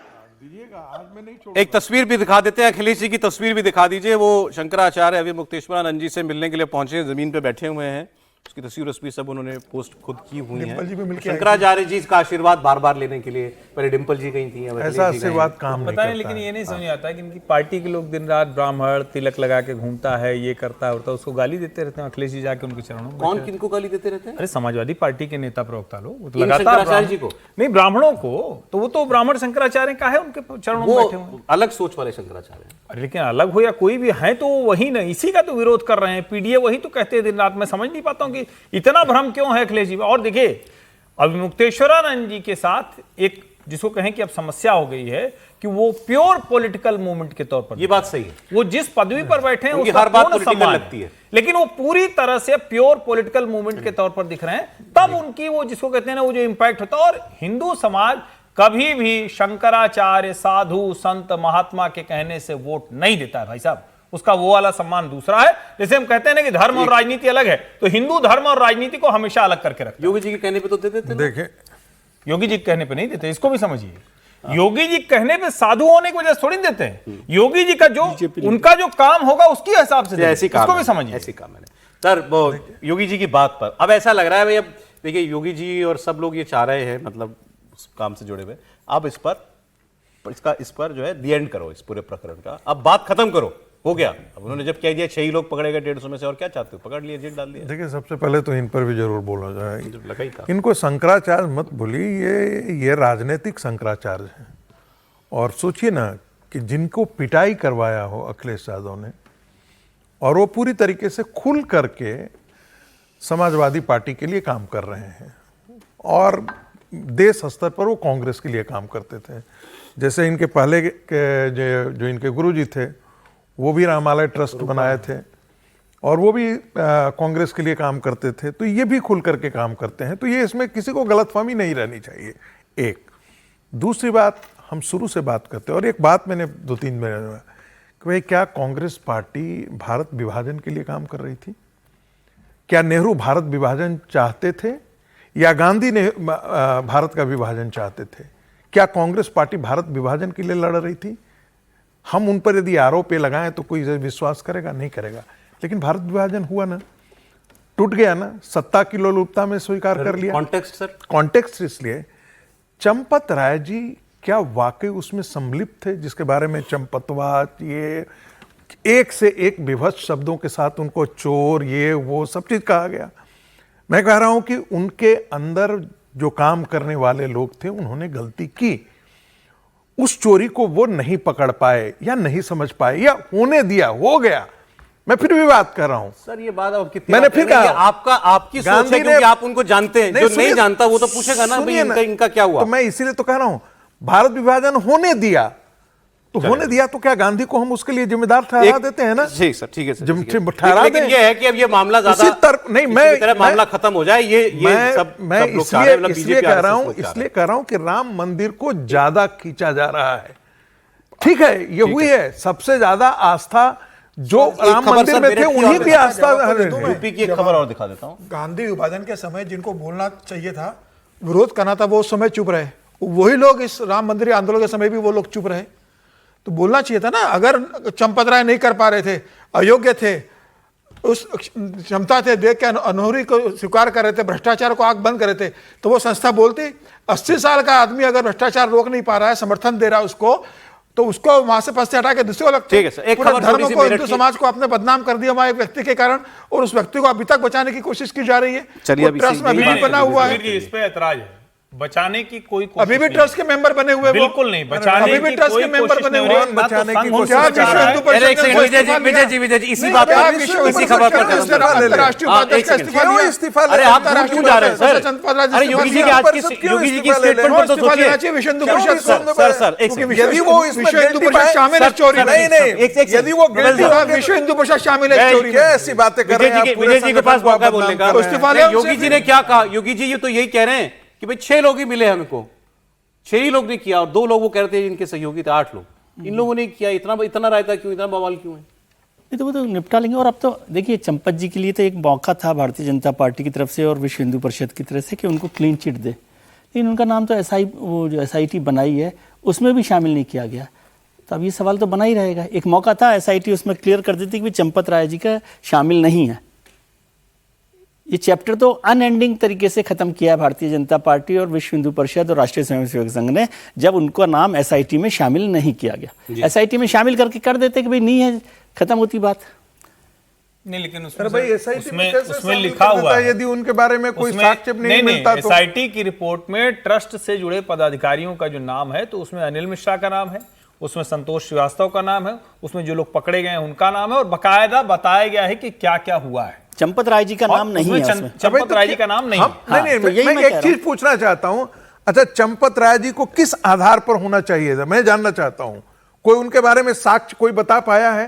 जो लोग पत्रकार ये कह रहे हैं कि उनको SIT में नहीं, मैं जिक्र करना चाहता हूं कि जो लोग पत्रकार ये कहते हैं कि भाई उनका नाम FIR में होना चाहिए, तो वो ग्राउंड बता दें कि किस आधार पर FIR में होना चाहिए। जबरदस्ती तो नहीं हो सकता, कोई ग्राउंड मिलेगा तो ही होगा। मैं इसीलिए कह रहा हूं। कैसे हो सकता है भाई? और जांच पूरी होगी तो होगा। जिनके यहाँ से अभी ना पकड़ा पुलिस गया की जांच उनका पूरी नाम हुई है, ना है, SIT की जांच पूरी हुई है। SIT की भी पूरी रिपोर्ट थोड़ी आई, अभी नहीं आई है। लेकिन जितनी आई है उसमें चंपत जी का नाम नहीं है। और जब पूरी आएगी तो आपको ट्रस्ट से पता चल जाएगी। उनकी जो गलती है वो बड़ी स्पष्ट है कि उन्होंने उस दिन FIR क्यों नहीं कराई जिस दिन पैसा पकड़ा, वो गलती। ये प्रकरण कितने दिन और चलता है। बहुत धन्यवाद सर, आज समय इतना ही है। हर्षवर्धन जी, विजय जी, प्रोफेसर साहब, समीर जी, बहुत धन्यवाद आपका। कल फिर मिलेंगे 1 बजे।